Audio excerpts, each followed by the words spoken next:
Good morning, this is Dr. John Bennett from Miami Beach, the home of Neurosurgical TV. Here's the beach in the background. We have the honor of having Dr. Atul Goel, well-known neurosurgery master educator from India. And we're going to go right into it, Dr. Goel. Welcome and thank you for coming. Thank you, John. Just let me get the slides in. Okay. Everyone, please mute, please.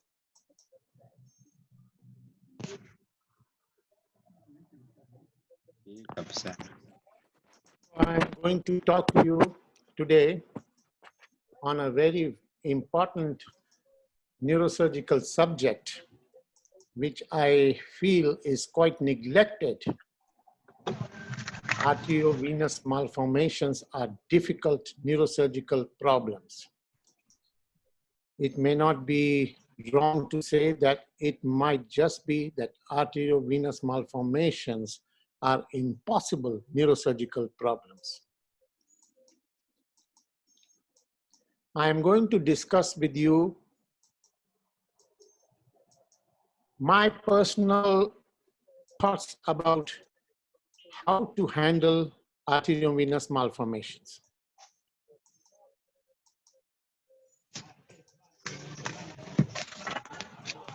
Basically, I am going to talk to you about the status of surgery in the management of AVMs. And this is based on my experience with 525 surgical cases.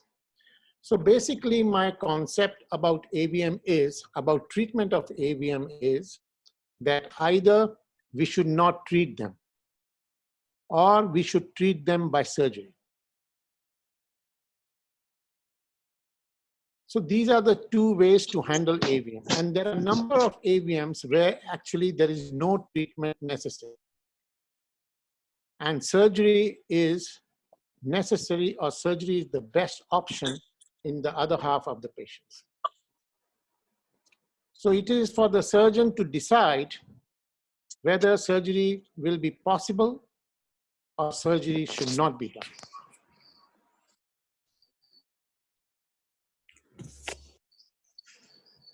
Now this is the AVM,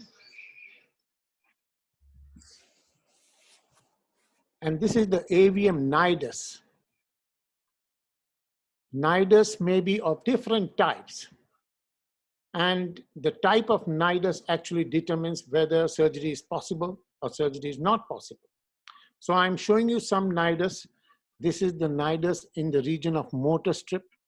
This is a little bit largish nidus in the frontal brain. This is in the parieto-occipital brain. And this nidus is fed by large feeding vessels, and there is a feeding artery aneurysm. If you ask me how you determine whether you will be able to operate or not, and what is the character of AVM which makes it what it is the nidus. And the degree of flow of blood in the nidus. Even small niduses can have very furiously high flow in them. So the degree of flow in the AVM determines whether you will be able to actually do the operation or you may not be able to do the operation. So how you determine the degree of flow in the nidus? One is by the size of the feeding arteries. Second is by the size and the number of draining veins. And more importantly, to find out how the degree, how fast the blood is flowing, you should actually go and see the angiography being done in the DSA room and see how fast the blood is going in the AVM. Some AVMs are big and diffuse, and there is no possibility of any kind of surgical treatment that you can see in the MR. Multiple niduses are quite uncommon and rare, and this is one example. AVM nidus fed by large vessels are relatively easier to operate. AVM fed by multiple small vessels are relatively more difficult to operate. And of course, the site of AVM, you see this is in the dominant hemisphere in the speech area, so it is a much more difficult problem. So I made a grading system of mine. And this grading system is, when I see the angiogram, when I see the DSA, and I see for myself, yes, it is possible for operation, or is it easy for me to operate? Is it difficult, or whether it is safe or not? Is it very difficult and risky but possible? It is not safe or not possible. So this is a classification that is for me. And it will differ from me to someone else and from anybody else. And more importantly, as I grow in my experience in AVM surgery, maybe today it is very difficult. If I become good and better, it may become difficult. It may come to this stage. So this is a very dynamic kind of staging system or grading system of AVM, which is very highly personalized classification of AVM. Of course, the characters of AVM, like size of the AVM, location of the AVM, number and type of draining vessels, are all very important to understand the type of AVM and whether it will be safe or not. But this is my personal grading system. AVM surgery has developed over the period of time. To the extent I may say that the degree of aggression in AVM was much more 20 years ago or 25 years ago. As we are having more alternative options in the treatment of AVM, we are dependent more on radiosurgery and embolization and things like that. The number of surgeons probably treating AVMs has probably gone down. And the confidence in the young neurosurgeons in handling such absolutely bleeding situation can be much low. So more importantly, for the surgeon, it is absolutely important to identify whether he will be able to operate this AVM. And this decision, whether he will be able to operate or not able to operate, he has to make before operation. He cannot start the operation and then make the decision, because once it starts bleeding, you cannot stop. You have to control the bleeding and then you have to come out. Means it is not a situation where you can take decisions during the operation. You have to decide, yes, I can do it, or no, I cannot do it. So this decision has to be made on the basis of your information that you get on the radiographic images. As we all know, the quality of imaging has improved in the last 2 decades quite dramatically. And this angiogram, you see how beautifully the AVM is demonstrated, and the location of the AVM, the relationship with adjoining structures, the relationship with ventricular cavity, which is so important to understand before operation, the number of vessels feeding the AVM, the number of veins draining the AVM are seen so beautifully. So this information about the AVMs was not available earlier.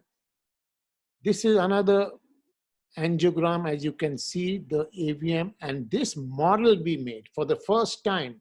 We made a model of AVM on the basis of radiographic images, actual 3D model which we can hold in the hand. So this model was our first generation model. We have, of course, improved on this model. This is the AVM you see inside the ventricle. It is absolutely critical to know whether the AVM is inside the ventricle or outside the ventricle.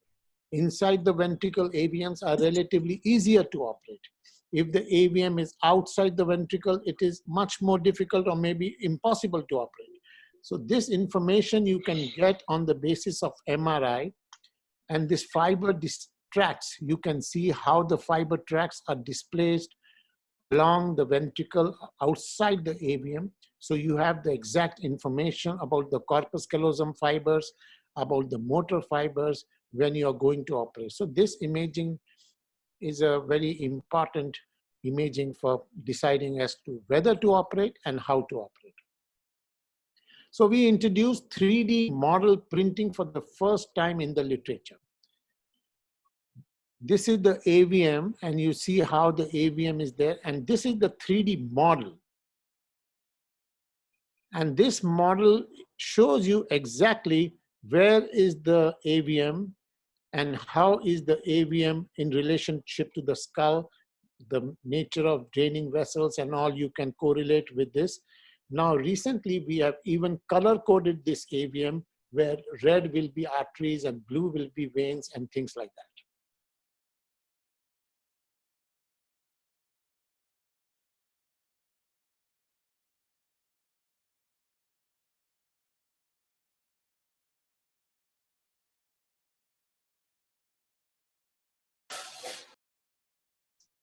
You're muted there, Dr. Goel.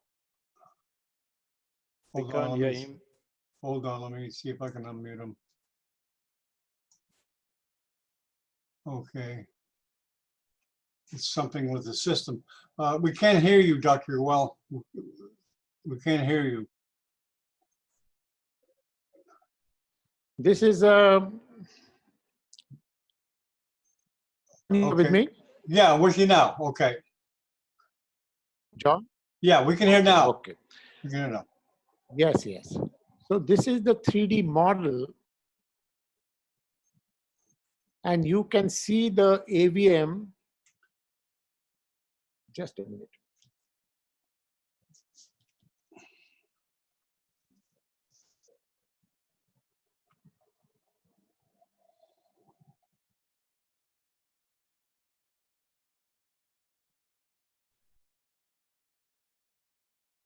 This is the 3D model.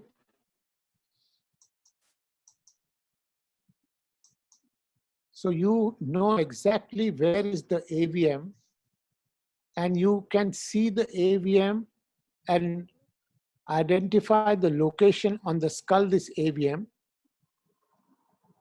and then plan your surgical strategy. Now, surgery on AVM is difficult. Surgery on AVM can be impossible.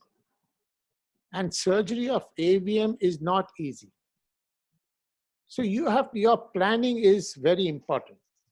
And of course, there are some special techniques in AVM surgery, which I'm going to talk to you. This is another model. You see, this is the 3D model showing the extracranial arteries and things like that. And this AVM was certainly, of course, not operated. Now I want to show you some AVMs and how to decide and plan for surgery. When the patient comes to you, you see the patient and you see the massive symptoms that she's having. She's having severe headache. She's not able to, even when the person is headache does not mean that you operate. If the person has giddiness, it does not mean you can operate. If the person comes with convulsion, it does not give you a license to operate. The license to operate comes to you in hand only when you feel and when you think that you can operate and you can successfully resect this AVM. Then only that is the license. Patient does not. When this patient came to me, you see the very high flow AVM. Now you have to take the decision in this young girl whether to operate or not. Even if she is having headache, she's alive and she's there. You cannot create hemiplegia in this patient. You cannot create a deficit in this patient. You cannot say, let me try. If you are reasonably certain that you can remove this AVM, which is a very big AVM and very high flow AVM that you can see, and this is the 3D model that we made, And then we operated on this patient. This is intraoperative ICG monitoring that we did. And you can imagine this is a huge AVM, and that decision whether I will be able to operate or not has to be very, very carefully monitored, because you operate and it can be a very big disaster. During the operation, if it bleeds, sometimes it may bleed here. You start here, it may bleed here, it may bleed here, and it may bleed so furiously that it may be absolutely difficult or impossible for you to hold. And it may bleed from 1 point, from 2 points, from more than 2 or 3 points, and it can create a very disastrous surgical field. So you have to control the bleeding. You have to go around the AVM, and you have to control your own self.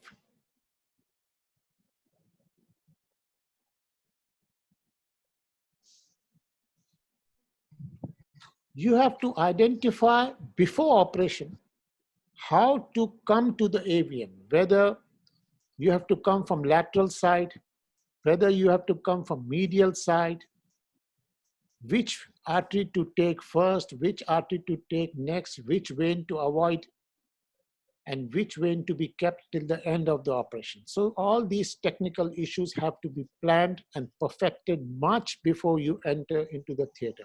So planning is very important. More important in AVM is your surgical exposure has to be huge. Your exposure in this case should be from here to here. It's a massive, big exposure. Minimal invasion is not possible in AVM surgery.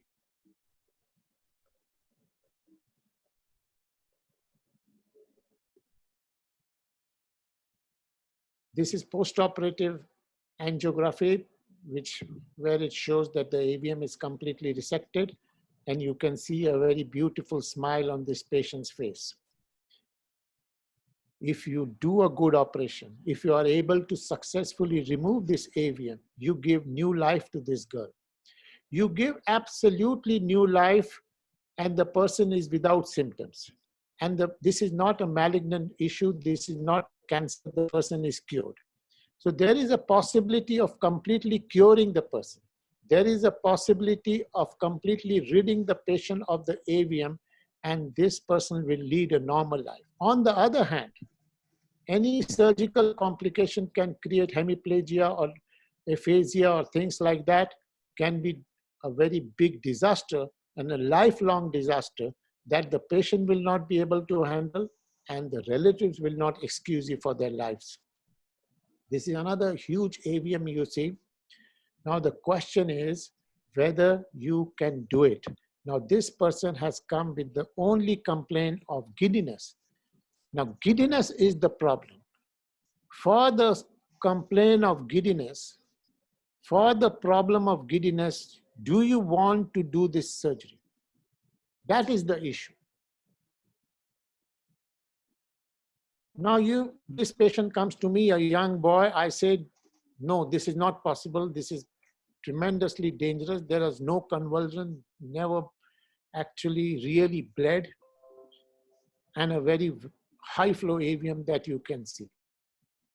And this AVM has been resected, and this boy is completely all right. He came back later and said, doctor, my headache is too severe.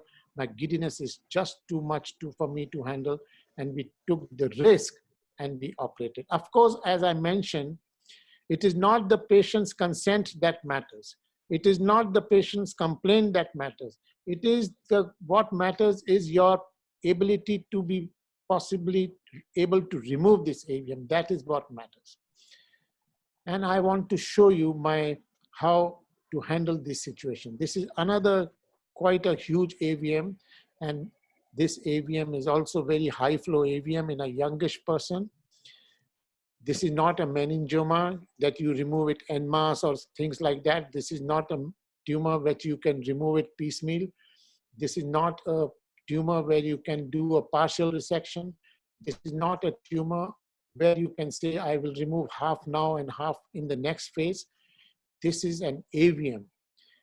Partial resections are the most common cause of AVM disaster. Just a minute, please.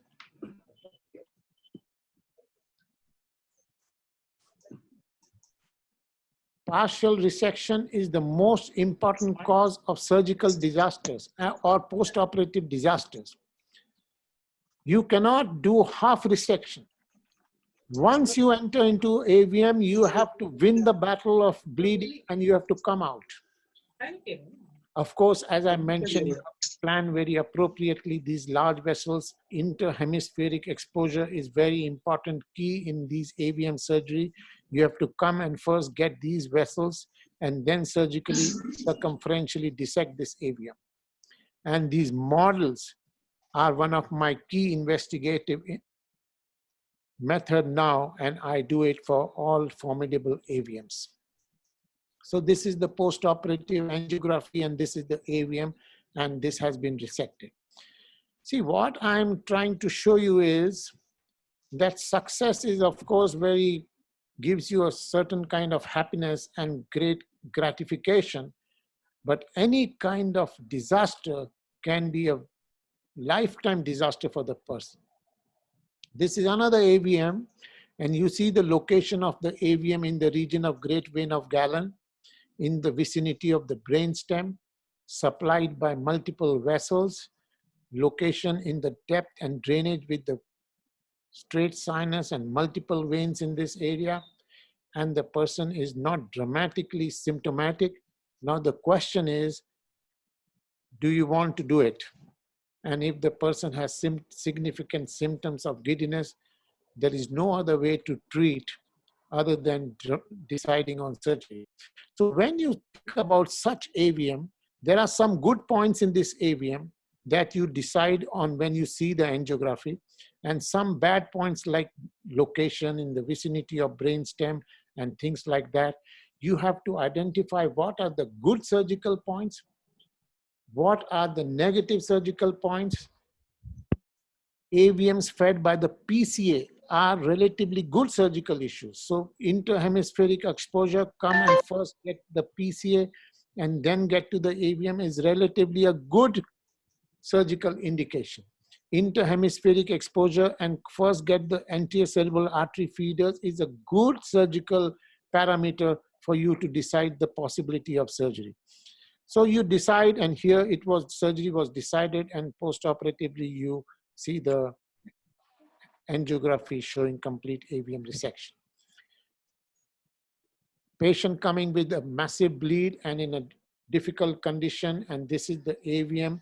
You see here also, if you see, my good surgical point in this case is a large PCA. When I see a large PCA, my interhemispheric exposure and getting to this vessel is relatively easily possible.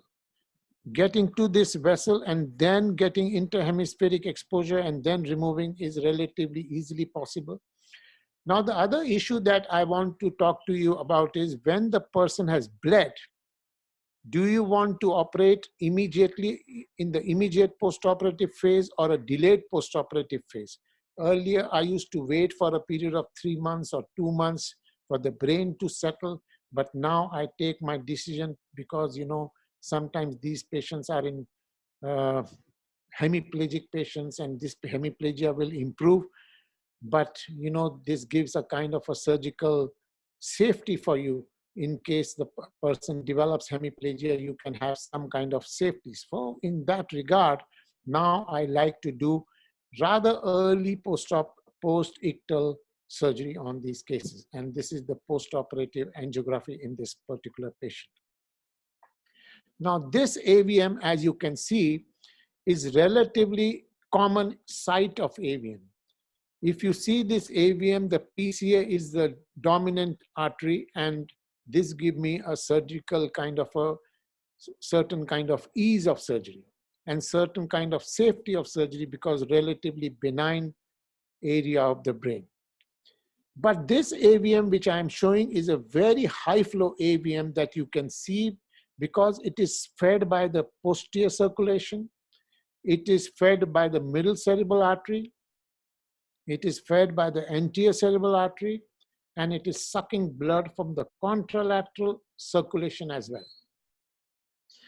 So in my definition, the number of feeding channels to the artery, to the AVM, are a good indicators of the vascularity, the flow, the degree of flow to the AVM. So the number of vessels feeding, the size of the vessels feeding. So this was a massively high flow AVM, which made it very difficult to operate. But of course, this was surgically a very beautiful case to operate, and this was successfully done.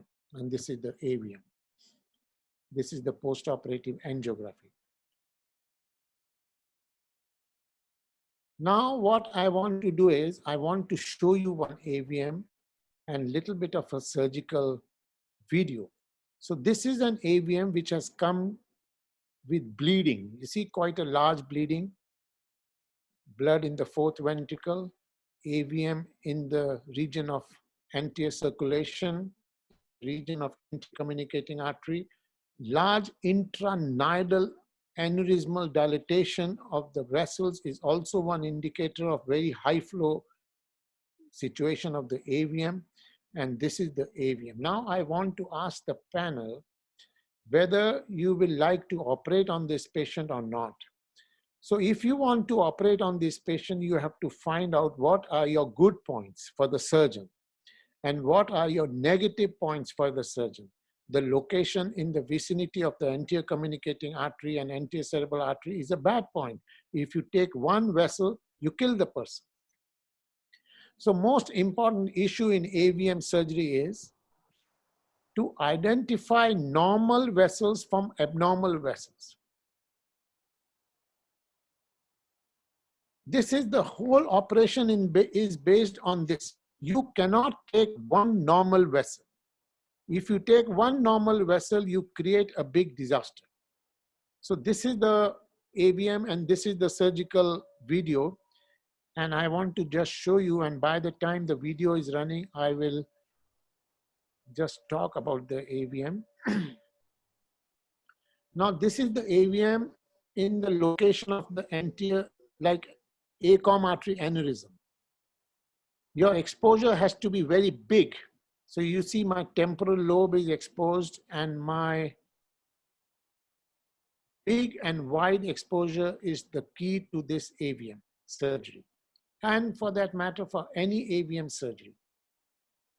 Wide exposure, control of the AVM in your hand.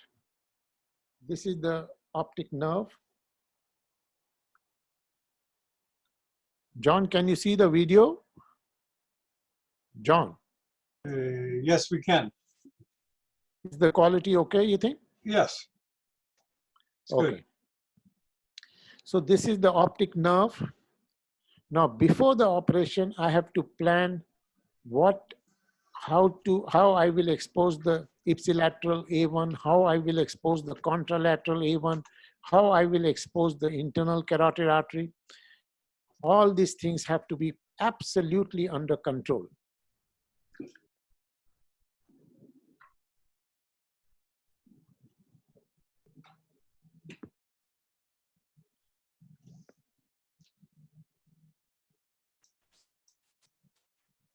So here, this is ipsilateral optic nerve. This is the contralateral optic nerve.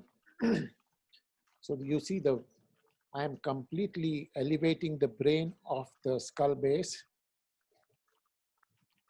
And then this is, of course, a little bit edited version of the video. But I must also tell you that you have to little bit hurriedly go into your process of operation. Most important is the experience in identifying normal blood vessels from abnormal blood vessels. Any vessel that bleeds usually is abnormal. Don't coagulate unless you are forced to coagulate. That is another very important issue in AVM surgery. Don't coagulate unless and until you are absolutely sure that you have got the right vessel.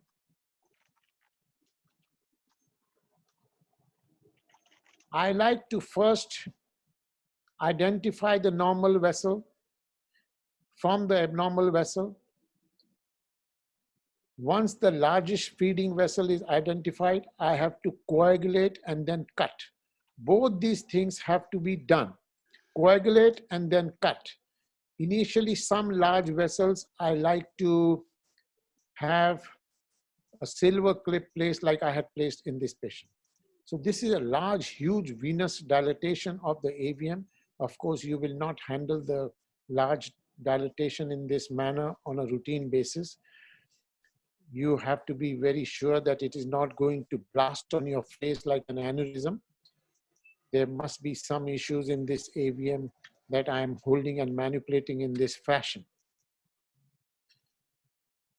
Large feeding vessels have to be identified and then cut, and then the AVM has to be circumferentially dissected. Progressively, the AVM has to be dissected off from the adjoining brain and adjoining normal vessels. And this has to be done progressively, aggressively. You must know that it may bleed. It may bleed from one point. It may bleed from more than one point at one time. And sometimes it looks good when you are operating. Sometimes these can be a good medal for you, like gratification, a huge success. And you can be very proud that you have done a very great case. But sometimes this can wither off. In no time, the bleeding may start from here, the bleeding may start from there. You have to deal with large blood vessels, you have to deal with medium-sized blood vessels, and you have to deal with small blood vessels. If you ask me what is the trick of AVM surgery with you, my trick is the identification and control of small blood vessels. Small blood vessels are the key in AVM surgery. And as I go further in this AVM, I will like to show you how to handle small blood vessels. If you think small blood vessels can be controlled by Surgicel, you cannot do AVM surgery. If you think small blood vessels can be controlled by pressure, you do not know what the AVM surgery is. Small blood vessels, to identify small blood vessels, and these small blood vessels lead you to the large draining feeding vessel. So the small blood vessels are the key. Small blood vessels need not be coagulated. They are a marker for you to, they lead you to the big blood vessel or the feeding mother vessels.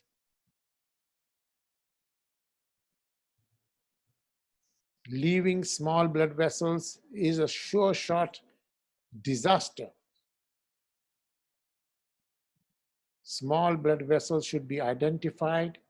Mother feeding vessels should be identified and coagulated, and that, and till the time you get completely white, no rest in the AVM is not removed. When with AVM resection, you will find not a drop of blood coming from anywhere in the business.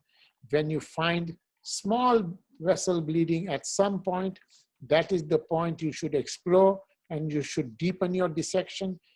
Go identify the feeding vessel, and invariably you have left some AVM behind. So at the end of the surgery, you will find a complete hemostasis, and that is the parameter of AVM resection. So this AVM, you see this AVM has been resected, and believe me or not, you have given new life to this person. This new life is without fear. This person can live full life and normal life. He's not having a malignancy. You see the A1, you see the contralateral AVM, A1, you see the ACOM, anti-communicating artery, and you see the whole AVM dissected. And these were the large feeders. So this is post-operative image. You see the entire AVM is gone, and this is the post-operative CT angiogram, which I do in all cases, and this is the AVM after surgery. So this is a technical success.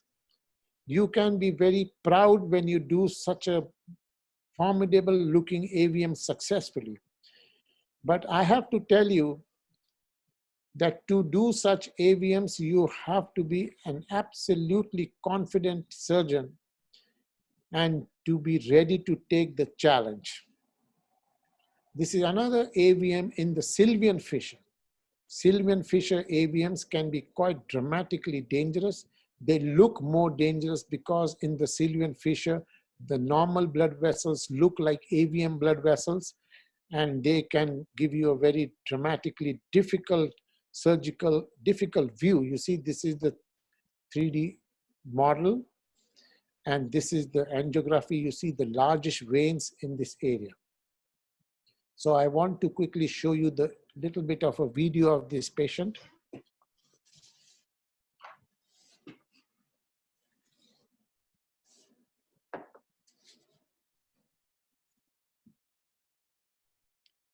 Now this is the large AVM.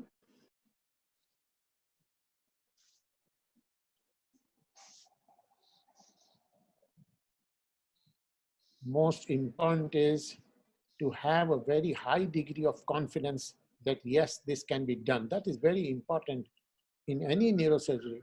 But in AVM surgery, if you do not have that confidence and you do not have that experience, you might land into a very difficult situation during operation. But also I must tell you, the AVMs look bad on angiogram. And during operation, when you enter into this task of removing the AVM, they may not look all that formidable.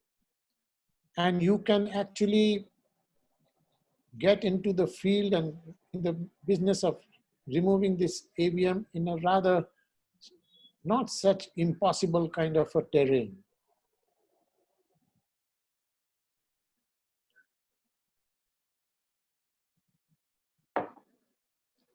Identify the feeding channels. Preserve the veins till the last. I'm not saying that all the veins can be preserved till the last. Once you have the handle on the AVM, once you have taken the large feeding vessels, you can take some veins. It is not that you have to preserve the veins till the end of the operation, and if there is a vein damage, that is the end of the situation. It is not like that. Most important is that in this Sylvian region, you should not be taking any normal middle cerebral artery vessel. If you take a normal middle cerebral artery vessel, you can have a situation where you land up with complete AVM resection and with complete hemiplegia. You do not want that situation. You do not want means if you have that situation, patient will never be happy, the relatives will never be happy, and they will never allow you to be happy. All their life, they will trouble you. You cannot create disaster in AVM surgery. Because these patients, like if you create a disaster in glioblastoma, this patient is in any case going to not survive for several months or years. But this AVM person will be surviving. You must remember this. So you have to do a good job, and that is what is important, because either you let the person live with severe headache and all those things. Now the question is, in this situation, you will ask me whether you like to do embolization, preoperative embolization. Now to answer that question is, I do not like to have preoperative embolization. That is the answer. On the other hand, there are several AVMs that come to me which have been preoperatively embolized. I must tell you, the preoperative embolized patient does not become a completely safe or simple operation. It is, on the other hand, a little bit more dangerous or trickier for me. So this is another AVM. You see huge AVM. You see the entire brain is AVM. The one thing which is absolutely crucial to understand in this huge and mega AVM is that they are high flow AVM. Large AVMs are always very high flow AVMs. And in large AVMs of this magnitude, they almost always have a feeding vessel from the ventricle. And that ventricle bleeding is most furious bleeding. So this is the AVM. Now you have to decide. This is another AVM where the symptoms are not very huge. The symptoms are not, the person is not unconscious or not hemiplegic before operation. Person is walking. Person is having severe headache. Now you have to decide, yes, I will operate on this. And this decision of surgery was taken. When the decision of surgery is taken, you have to be absolutely, completely in your own control. So this is the AVM. My first attack is near the anterior cerebral artery, like the ACOM artery aneurysm. I go in the brain will not be tight. Brain is not hugely tight in AVMs. AVM is a chronic situation. Of course, when it has bled, it may be tight. So first what I'm doing, of course, this image is not so clear, but just what I'm doing is I'm trying to go in this base of this AVM, trying to identify the main feeding channel of this AVM and putting a template on the feeding channel. Then I will dissect more and more in this area to get to the feeding vessel. This video, of course, is not such good quality.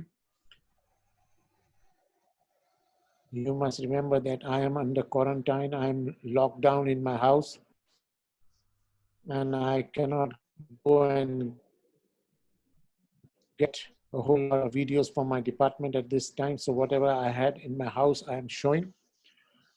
So what I'm trying to do is, this large AVM has some very nice and good points for the surgeon. You see, it has a very small base. And I am trying to get the feeding channel early in the operation. And once I get this small base, the whole pyramid I can handle. But I must tell you that this is not just the point of feeding point of this AVM. There are multiple feeding points all over the place. As I have mentioned to you already, I don't like preoperative embolization, wide surgical exposure, getting to the feeding vessel early in the operation, prepared to handle bleeding from 1 point, from 2 points, from more than 1 point at a time, 3 or 4 points, the whole field loaded by blood. You have to be prepared, and your surgical team has to be prepared to handle that kind of a bleeding situation. There is no excuse. And I must tell you that in certain situations, you might find yourself in such a difficult situation that you would regret your decision of surgery. Getting to the large vessels, then getting to the small vessels, and then dissecting the AVM is the trick of the trade. Coagulation at the right point, coagulation of the right vessel. Don't coagulate a normal vessel, because you coagulate a normal vessel, that may be the end of the operation. You have to dissect the AVM circumferentially.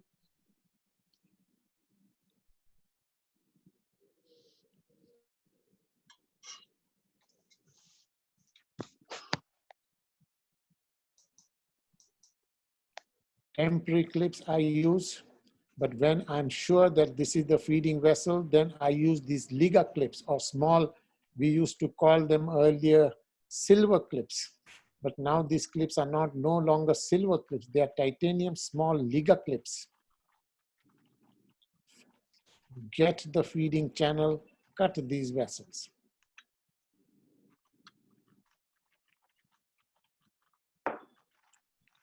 Then come circumferentially, dissect. And I must say that this is a rather straightforward, this is not such a greatly difficult AVM. But no matter what, all these AVMs of this caliber, this size, do have a feeder from the ventricle, and they have more than one feeding channel. You see this gradually, I have got the AVM in my control, and then I will circumferentially dissect this AVM and As I have mentioned, this AVM was not such great, difficult AVM. Huge AVM, but a very favorable location in the frontal brain. Small and thin pyramid of AVM where you get the feeder. But you must remember these AVMs can be quite dramatically, here also you have to, large bleeding is not shown in an edited video. These are edited videos. More importantly, what must have been shown here is the point where I am in the control of the AVM, where I am in a fear of losing control and losing the patient.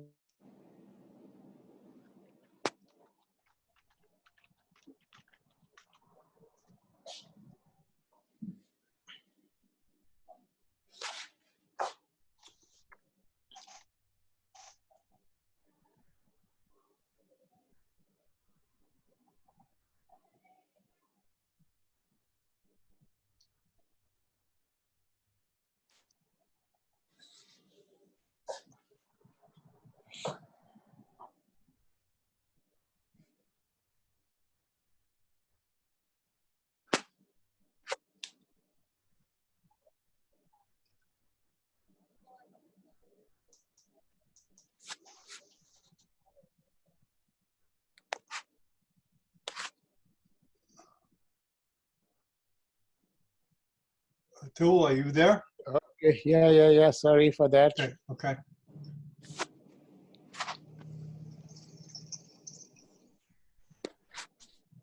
So did you see I want to ask are you seeing the AVMs? Yeah, we are seeing it. We are seeing it. Thank you. Okay, so this is now almost the AVM is dissected. So now what I'll do is I'll go to the next AVM. This is another issue. You see here, this is the AVM which has been embolized. Many of these patients come to me when they are already embolized. So I have got quite a good experience with embolized AVM. To answer that question again and probably again, I have to say that if the AVM, this is a virgin AVM, I do not like preoperative embolization. If the AVM is embolized already, I do not mind it. But I have to tell you that it does not make my operation terribly easy or terribly bloodless. This is my personal experience. I know no other person who is doing AVM surgery will actually agree to this, but this is my personal opinion, and I do not do preoperative embolization if the person has come to me first. So this is another AVM which has come to me embolized, and this AVM has been beautifully resected, and this patient is completely cured. On that, you see, as what I want to convey the message to the young audience that I have today in front of me is that there is a possibility of curing these people. There is a possibility of giving them completely new life. Intermittent embolization, partial embolization, coming repeated episodes of repeated sessions of embolization. I am not particularly very convinced about that kind of treatment. I am not saying, and you must not get this idea that I am saying that all AVMs can be resected or should be resected. You have to decide which AVM you want to do and which you do not want to do. This is another very formidable case that I am going to show you. This person, this young, not very young, about 50, 55 years old lady, coming with this huge AVM. And this patient also had very severe giddiness. Means she was not able to even stand because of her giddiness. And this person also, I said that no, this is too risky a case and I do not want to operate this. You see the jugular vein is massively dilated. The superior vena cava is massively dilated. and this is a very high flow AV. But this lady comes to me again and says, doctor, no, this giddiness, I cannot live with this giddiness, you operate. So we ultimately decided to operate. I operated this patient 15 years ago. In this AVM, if I have to operate, I have to decide what are the good points for me. You see, this is a good point for me. I can very easily go to this anterior cerebral artery and get this feeding vessel. Then I have already told you the PCA. The PCA feeding vessel is very good point for me. I can come interhemispheric, get to the PCA vessel early in the operation. That is a good point for me for surgical decision making. You see a huge superior parietal sinus venous drainage, huge multiple aneurysmal kind of venous dilatation. So I'm going to quickly show you some, because this is a very old video of my surgical steps. I will like to show you interhemispheric exposure is the very important key to this operation. Interhemispheric. For a majority of large, huge AVMs, they are fed by the anterior cerebral artery and by the posterior cerebral artery. And interhemispheric exposure is a very important surgical strategy. So, you know in the interhemispheric exposure, there can be large venous drainage, that vessels that you have to avoid. You see there's a huge superior parietal sinus here that you have to take under control. This AVM is quite under the brain. Video, of course, is quite an old video, but you see just what I want to show you. Interhemispheric exposure. First identify this large vessel, anterior cerebral artery, then get control of large vessels, medium-sized vessels, small-sized vessels, and I must tell you, it will bleed. It will bleed, and it will bleed furiously at times. But you have to have that confidence in getting the control of that bleeding. It can bleed from more than one point at one time. And sometimes in these high flow AVMs, you can start getting a feeling that you are losing it. And actually, I must tell you that you can lose the patient during the operation. The blood loss may be so furious and quick.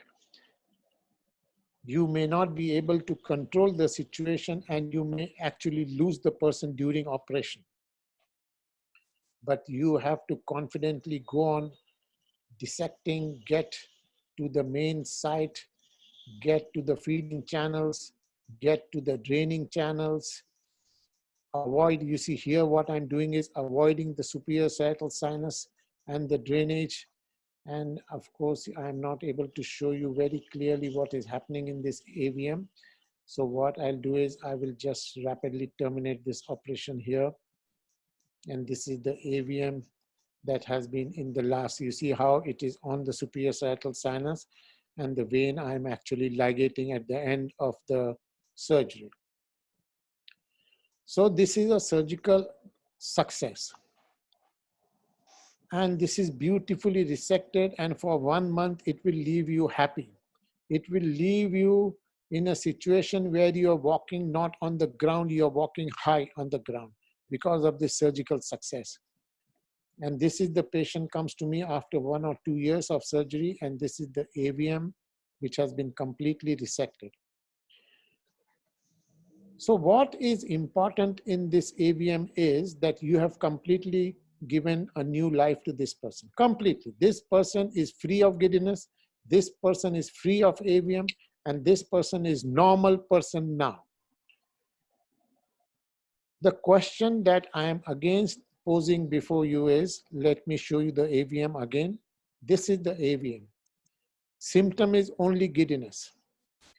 Radiation is not going to be successful. Repeated embolization can be successful. I'm not saying embolization is completely useless or things like that. But embolization has its own tremendous risk, and you may be completely creating a complication without touching the AVM. My recommendation will be, if you can do it, you see there are some beautiful points. This anterior cerebral artery is so huge. You come interhemispheric, get to the feeding vessel. you can have half the AVM under your control. Then go to the posterior cerebral artery.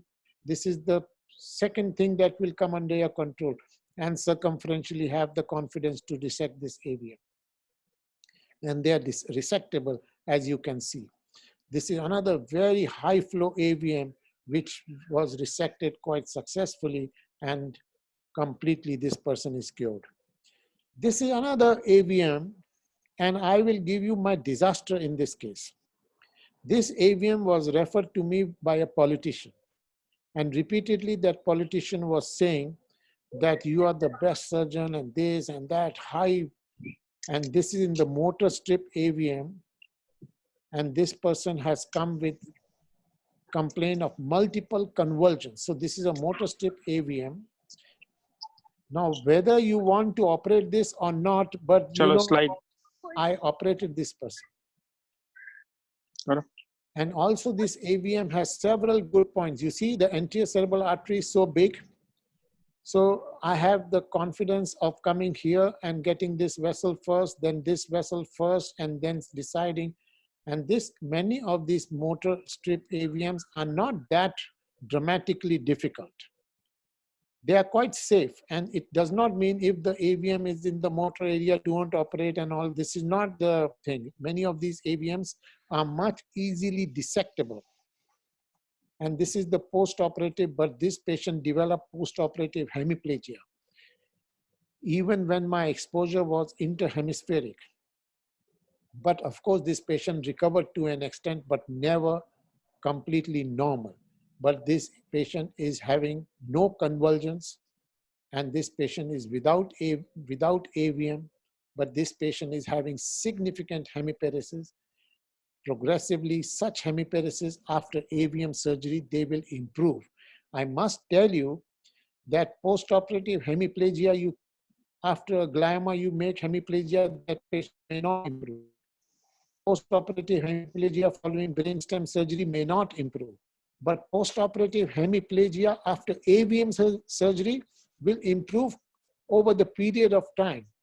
Okay, so now back to blood, and back to bleeding, and back to danger to life, and back to danger to limbs. This is one AVM that you see in the motor area, and this patient has come with a bleed. And this patient has come with hemiplegia. Now I want to ask you what you will do for this patient and when you will do this patient. You see, when this patient has come with hemiplegia, it is not such a big bleeding. And this patient will certainly improve after 2 or 3 months after surgery.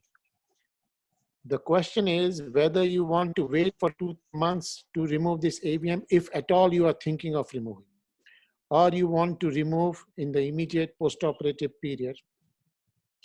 Earlier, I used to wait for 2-3 months, but now I prefer to do it as early as possible because it gives you a kind of a safety for the surgeon, because hemiplegia is already there, and you may not be blamed if the hemiplegia persists.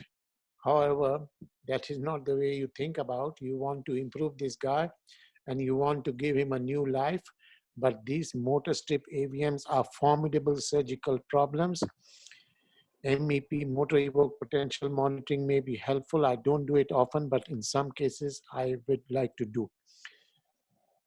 This is another motor strip AVM. You see this AVM with large aneurysmal dilatation of the draining channels, and this is very likely to bleed if you leave it. And of course you have to remove it, but you have to remember that you can create a very big person. But I have to tell you that many of these kind of motor strip AVMs have a very good plane of dissection, and the arterial feeders are very well defined, and you can come one after the other, get to the feeder, and then you dissect around the AVM and you can remove this AVM. So these are motor strip AVM, of course, look very formidable when you look at the MRI and when you look at the AVM and you see such large devastating vessels. But the question is, if you don't do, then there is a big possibility of this getting ruptured and the person dying. But if you do it and you remove it and you have a normal angiogram after surgery, you give completely new life. So it is a matter of here and there, matter of death versus life. Maybe this patient may live normally without any symptoms for quite a bit of time. Maybe he has headaches, maybe he doesn't have, maybe he has convulsion, but there is a possibility of bleed. But the thing is, there is a big possibility of surgical resection and curing this person. This is another motor strip AVM, as you can see, and this is the AVM resected, and this is the boy you can see in my hand. And you see there is a small drift in the left hand, but I'm sure he will improve over the period of time. Now you will ask me what cases you will operate, when is the good indication to operate in the motor strip AVM. Like for all AVMs, there are some good points and there are some bad points. And that the surgeon has to decide for himself which are the good points and where he will go and how he will go and whether he can go or whether he will not be able to go. All these issues have to be decided. And as I already mentioned, these large AVMs usually have a ventricular supply, and this ventricular supply bleeds at the end of nearing the end of the surgery. And this is a very big bleeding, and this can be a dangerous point during the operation. This is another AVM you see in the region of interhemispheric fissure. Interhemispheric approach is a very common and very relevant approach. This patient has come with bleed, and you have to come interhemispheric to resect this. And you see this bone model. And this model is giving you exact information as to where is the venous drainage, where is the anterior, and where is the location as regards this head. You can make a very beautiful exposure in this interhemispheric areas, looking at the bone and looking at the three-dimensional 3D model. I'm not talking of 3D image. This is a 3D model which you can place in your hand. You remove this AVM, and of course, this is not such a dangerous AVM to remove. This is another AVM in the interhemispheric fissure. I will rate it as not very difficult AVM because you come in the interhemispheric fissure, get to the anterior cerebral artery early in the operation, and then the rest of the story may not be all that difficult. But I should not ever use this word simple or easy or not dangerous. All these AVMs can be heavily dangerous. All these AVMs can bleed very tremendously during operation. Most important than not, you have to have, not a pseudo confidence, not a hyper confidence, but a real kind of confidence and of course experience in doing such cases. This is the AVM you see here, this AVM, and this AVM is right in the middle of the head.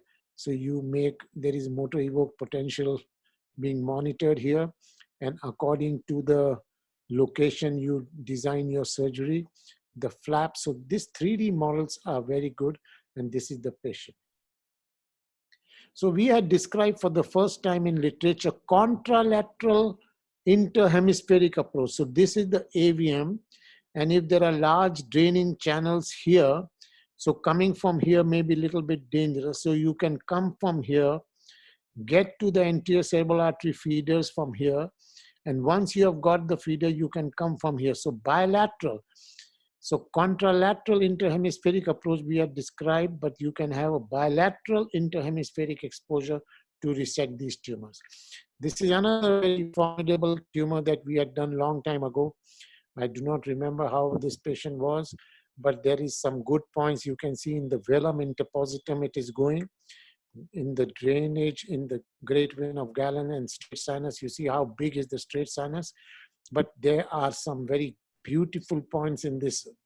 There is a big anterior cerebral artery, there is a big posterior cerebral artery, and there are feeders from the choroid plexus, and this is a very compact kind of nidus, and this is the postoperative image of this case. This is another huge AVM, and of course this is when these kind of huge AVMs, these are all high flow AVMs, and they have multiple feeding vessels. This is like a quite a bag of worms, but these are not so benign worms. They are quite aggressive worms, and they will, of course, they will bleed. So your planning, your execution, and your termination of the operation, completion of the operation, handling of the big vessels, handling of the small vessels, handling of the medium vessels, all these things will matter.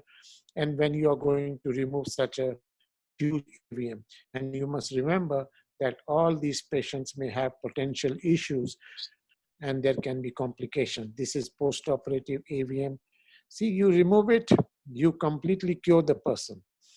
Any kind of deficit, I have already mentioned, any kind of small deficit or big deficit is not tolerated by the person. This is the tumor, this is the AVM in the motors area, in the speech area. And this person has come with the only issue of convulsion. Now you have to decide, and multiple convulsions. These are such small feeders, you cannot do. Whether you want to do radiosurgery in this case may be a good option in this case. But in this patient several years ago, I preferred to operate and remove this AVM. No more convulsions. Also, regarding convulsions, I have to state that you operate for convulsion, you remove the AVM, it does not mean that the convulsions are gone for good. Convulsions may still occur. So you have to inform the patient beforehand. One is that you can have a big problem after surgery. Second is the convulsions may still remain.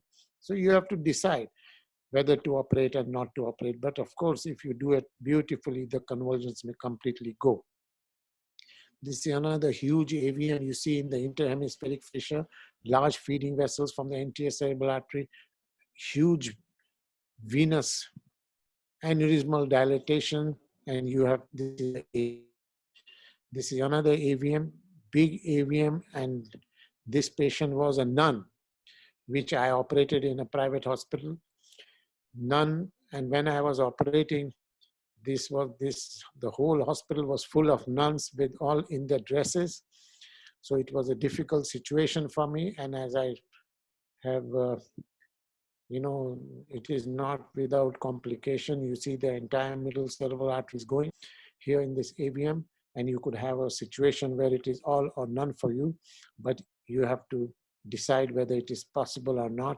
But this was, and of course, you have to execute it with great precision, great microneurosurgery, dissection, and circumferential dissection. This is the boy I had operated several years ago. I had only angiography. We used to do, of course, during those time, only angiogram. And you see this AVM, and this AVM is entirely dissected. This patient developed post-operative hemiplegia, but this hemiplegia recovered. As I mentioned to you earlier, hemiplegia, if they happen after AVM surgery, more often than not, they recover. If you have a hemiplegia following brainstem surgery or tumor surgery, may not recover. But AVM surgery, hemiplegia, or any kind of hemiparesis, most likely to recover, and you have actually cured the person. This is another AVM. You see, this is a dramatic AVM. And you must remember that what I'm showing you are some of the more complex cases in my series. I'm not showing you exactly very simple AVMs. And just to show you that even, all the AVMs that you will see will not be of this caliber or this size or this intensity. What I'm trying to show you is even difficult, dangerous looking AVMs can be removed. And many of these AVMs will be very small AVMs in the frontal brain. So you must not have a feeling that AVM surgery is not an option.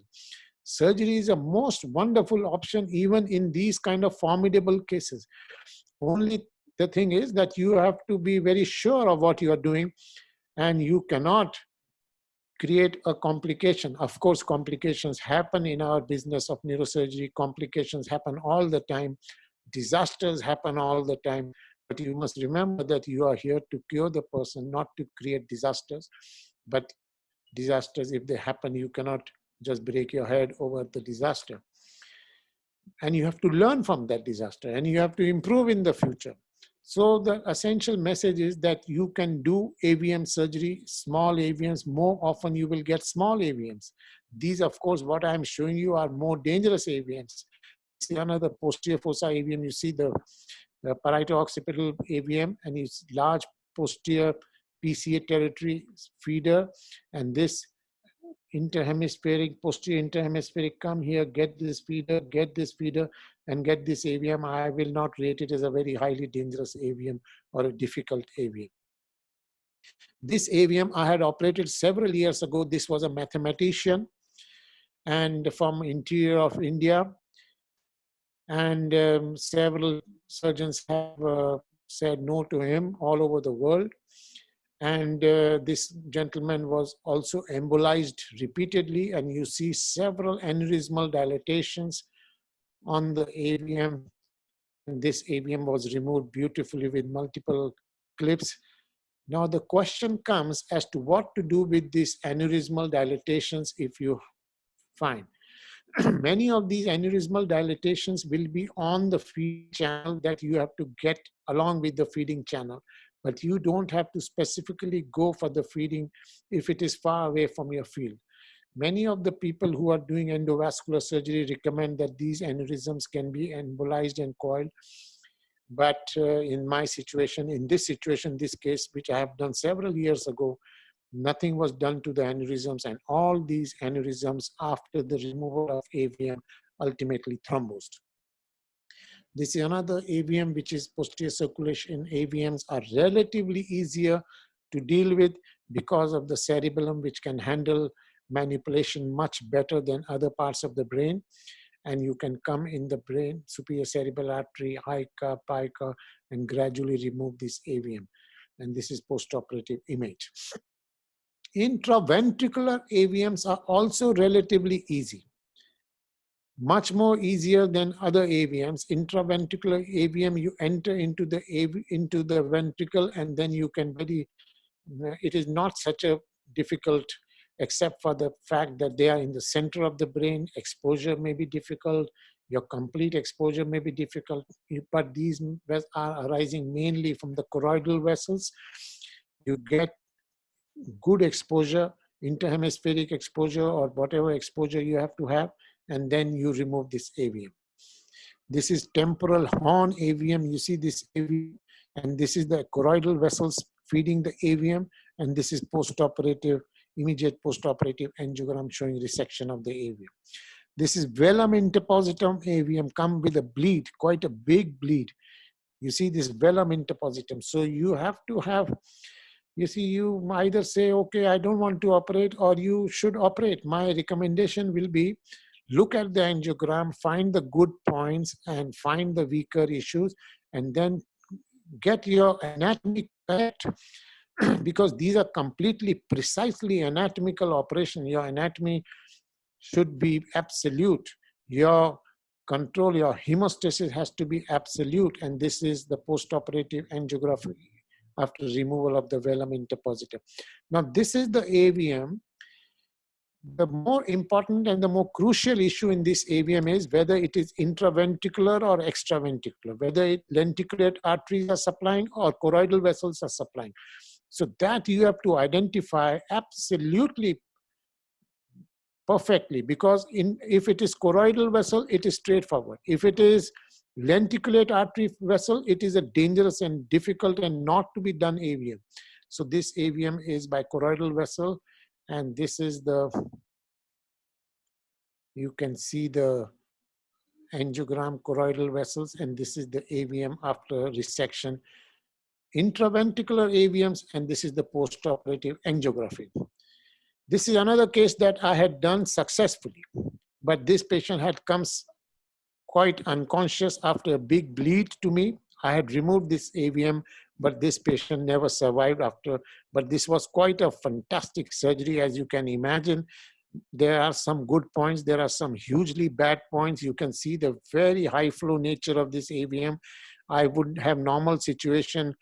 I may have taken decision whether to operate or not, but this patient was in quite a bad clinical condition. I thought we should operate, and I had done this. And this is the preoperative angiogram. You see quite a formidable one. I will not, I must remember that I'm showing you the more dangerous case. This is the AVM which has been removed. But this patient, as I mentioned to you, never survived. Now, this is one case which I am showing you, and I want to ask you whether it is easy or whether it is difficult.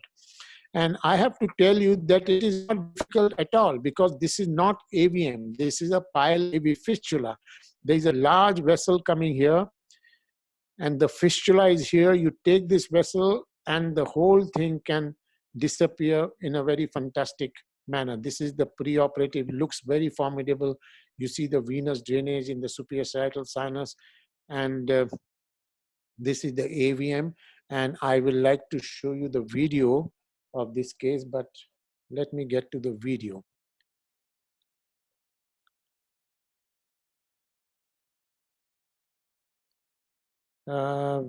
Unfortunately,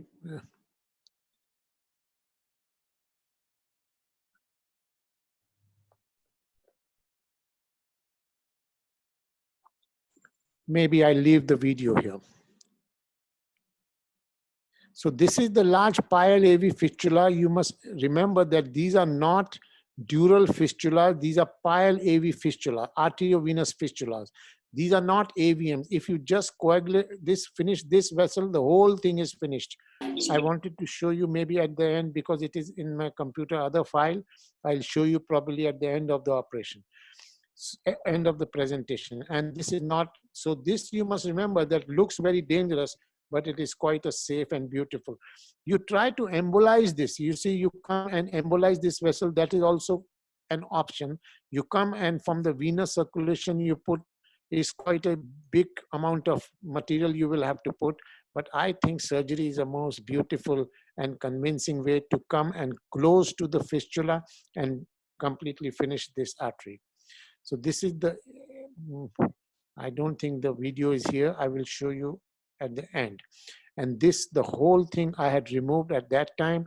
I must tell you, at that particular time when I removed this pile fistula, I was not exactly knowing what are pile fistulas, but pile fistulas are different from AV fistulas. And pile fistulas are different from arteriovenous malformations. And the strategy of resection, you may not, and there may not be any need to resect the whole mass, but they become, once you take the feeders, it becomes like a completely beautiful plane of dissection. This is another pile AV fistula. You see, you just get this feeder, and I had removed this pile AV fistula completely. I am not sure whether this removal is necessary or not, but it is quite an easy task once you get this arterial feeder. This is another pile AV fistula. You get this feeder and you remove this AVM and you get a beautiful postoperative angiography. Another pile fistula you see here. These are large, the fistula you have to identify. And once you get the fistula, you disconnect the fistula and the matter is closed. This is another fistula, pile AV fistula. You see the feeder you have to identify. So pile AV fistula is a very beautiful entity that many neurosurgeons do not know very nicely because they are relatively rare. But in vascular malformation, pile AV fistulas are relatively straightforward clinical entities to be operated. This is the post-operative, and this is the whole fistula has been removed. So I had published 14 cases some years ago. Now we have several more. So many of these AVMs, as I have shown you, can be resected, but there are a huge lot still which cannot be resected. And in that situation, I will recommend that you do nothing. So you, in this kind of diffuse nidus, I will say there is no possibility of treatment. The long-term natural course is better than any kind of treatment. There is no radiation. There is nothing that can be done. Even when this kind of diffuse thing is there, you attempt any embolization or anything, you can create very big disaster. So in this situation, I will recommend that no treatment of any kind is the best form of treatment. Thalamic AVMs, and see, this is a thalamic AVM. Long time ago, I had not operated on this, and I still think that such AVMs may be better suited for either no treatment or maybe if at all radiation treatment. I don't know about that treatment, but radiation may be an option in this situation. AVMs which go into the brainstem. are dangerous and, according to me, are not surgical issues. AVMs outside the brainstem are good issue, can be possible, but inside, if they are bled inside or if they are going inside, can be dangerous issues.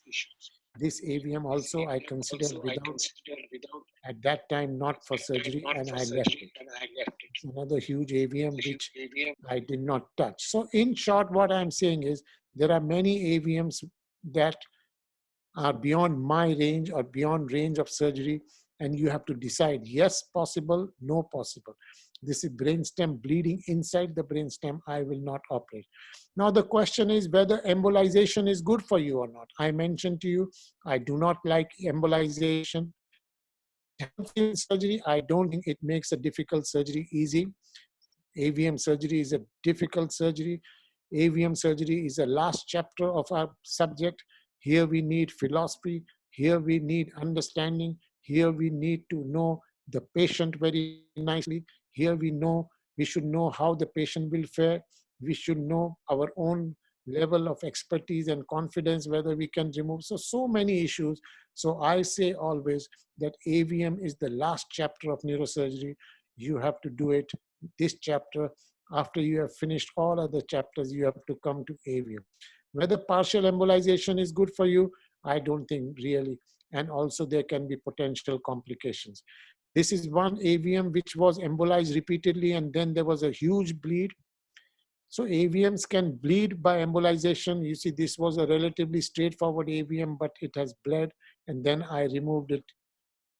You see, there is a lot of blood in that AVM. Another AVM, you see, this was embolized and embolized repeatedly and repeatedly embolized multiple times. You see, you must also remember, I don't want to criticize any form of treatment. Interventional radiology has improved. Interventional radiology has gone several miles ahead in the business. Interventional is a revolution in our subject. Interventional radiological procedures are good in several indications. But in AVM, interventional radiological procedures are still controversial. There are issues about arterial access, venous access.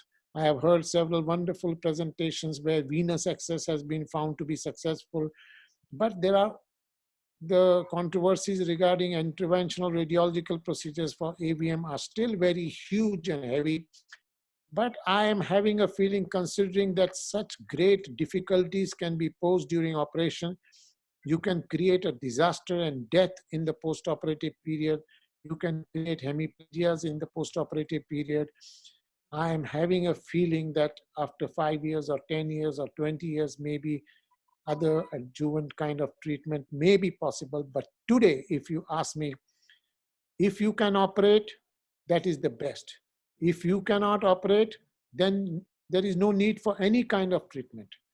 Half-hearted treatment is not a good treatment. So this patient, as I was mentioning, was repeatedly embolized till the time he bled. And then in a bleeding situation, he was almost dying. I went and removed this, but he never survived. So my dear friends, thank you very much. I hope you enjoyed this journey and the world of AVMs. This is a very beautiful world. This is the world of neurosurgeons. You cannot ignore this world. You cannot leave it for adjuvant treatment. You cannot leave it for others. It is our business. We have to learn and do it. So thank you very much. Okay, thank you, Dr. Goel. Excellent. Let's open it up real fast. Okay, questions and comments, please, from the panel. I can start. Kumar Abhinav asks, sir, what do you do for perfusion pressure breakthrough syndrome after a high flow AVM resection? Now, this is a question which I am repeatedly asked. Perfusion pressure breakthrough concept. And if I have to answer this concept, I will say that I do not believe in this concept. My concept is you have to remove the AVM completely. What happens is if you have left a small vessel or you have removed it partially and it bleeds in the postoperative period, you blame it on normal pressure perfusion breakthrough. The thing is to identify small vessels. As I mentioned during my presentation, that post-operative, after you have removed the AVM, the whole thing should be completely white. Means there should be no redness. It should be complete hemostasis. And if you have complete hemostasis, it means you have taken all the small vessels. If there is a small bleeding, and if you have put, I'm sorry, I'll get that. if you have put, you know, Surgicel and gel foam and all those things, it will bleed, and then you blame normal pressure perfusion. As you have seen in my presentation, I have shown you such huge AVMs, such high flow AVMs. I don't believe personally in the concept of normal pressure perfusion breakthrough. So that is my answer. Okay. Can you see the questions on the panel there? Yeah. Yeah, you can pick one you want. See, the question is from Rania about aneurysms inside the nidus. See, aneurysm inside the nidus can be, they are part of the AVM, and that you have to remove. The whole thing will come with the aneurysm venous nidus or part of the AVM nidus. Now the question is holding of the instruments in left hand and right hand. See, the most important thing that I do in the surgery is I change my hands. If you see on several occasions, the suction will be in the left hand. In bleeding situations, in particular, my suction will be in the right hand. So when I use the suction in a bleeding situation, I use suction in the right hand because it is a dominant hand, and you can suck with little bit pressure, and then you dissect and expose the rest of the thing with the left hand. So more importantly, I think that we should be having, you know, the use of both the hands. So more importantly, I use right hand in majority of my cases with a bleeding situation.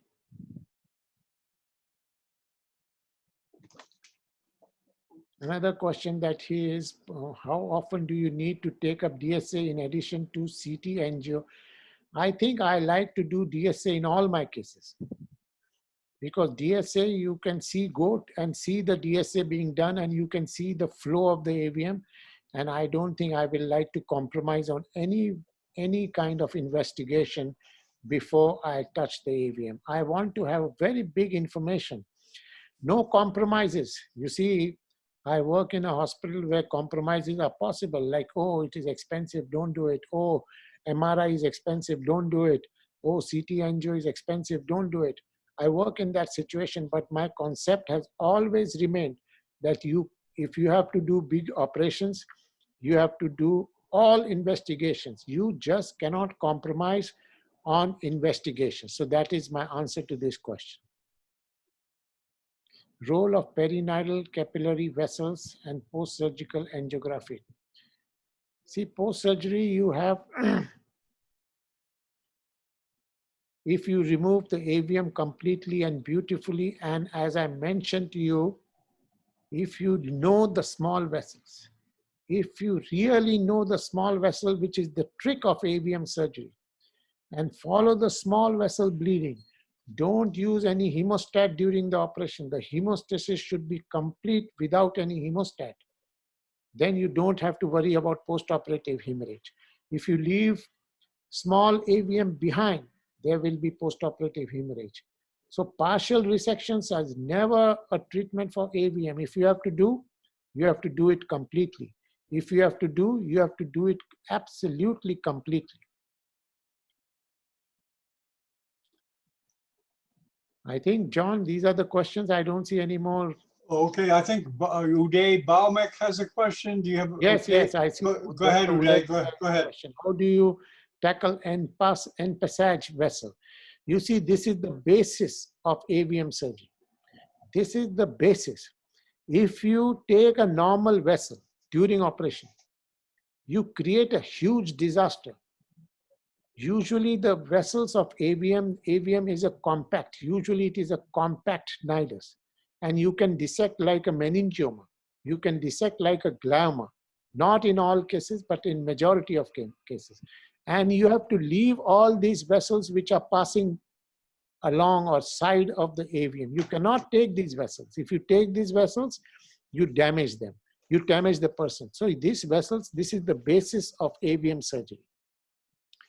Now, another question that has been asked is, what is the cost of ordering 3D models? I must tell you that 3D model cost is not very huge. And we discussed this model for the first time in the literature on 3D models of AVM and for craniovertebral junction, as I showed you the other day. 3D models are not very expensive. I will say in India, for me, I can get in about 600 or 700 US dollars, about 25 to 30,000 rupees.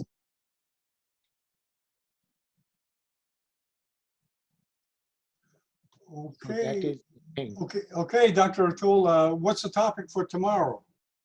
I will think about it, John, today, and I will let you know very soon. Maybe I'll talk on cavernous sinus surgery tomorrow. Okay, you'll let me know. And thank you very much. And thanks all the panelists for coming. And we'll see you tomorrow. Okay, perfect. I will start with vestibular adenomas. I have no conflict of interest. And everybody knows that acoustic neuromas, the treatment of acoustic neuroma has evolved dramatically during the last decades. So now total tumor removal and good quality of life post-op has become the general acceptance treatment goals. So what are our objectives in this type of surgery? We have to do total removal. We need no fascial palsy in the post-op, and if you can, preservation of audition, especially in small tumors. So how can we do this? Well, we need first to keep calm. We need time, a lot of time, and perhaps something of talent, less like Messi have. Everybody know him. So let's go to the anatomic knowledge. It is very important to go to the lab and follow the principles of Professor Rotten. That is very, very important. So let's talk about surgical technique in this type of cases. You can see now, this is an anatomical dissection from my friend Alvaro Campero. And you can see here a subtemporal approach. This is used by the ENT surgeons. And here you can see the internal auditory canal open by the middle fossa, the trigeminal nerve here, the middle meningeal artery here, and the superior petrosal here. And you can also do a transpetrosal, posterior transpetrosal approach for this type of tumor. And you can see it here in this anatomical, again, the presigmoid approach. Here you can see the fascial nerve. Or you can do a suboccipital approach. This is the approach we prefer for this type of tumors. There's a lot of published papers about this, which is the best approach for this type of tumors.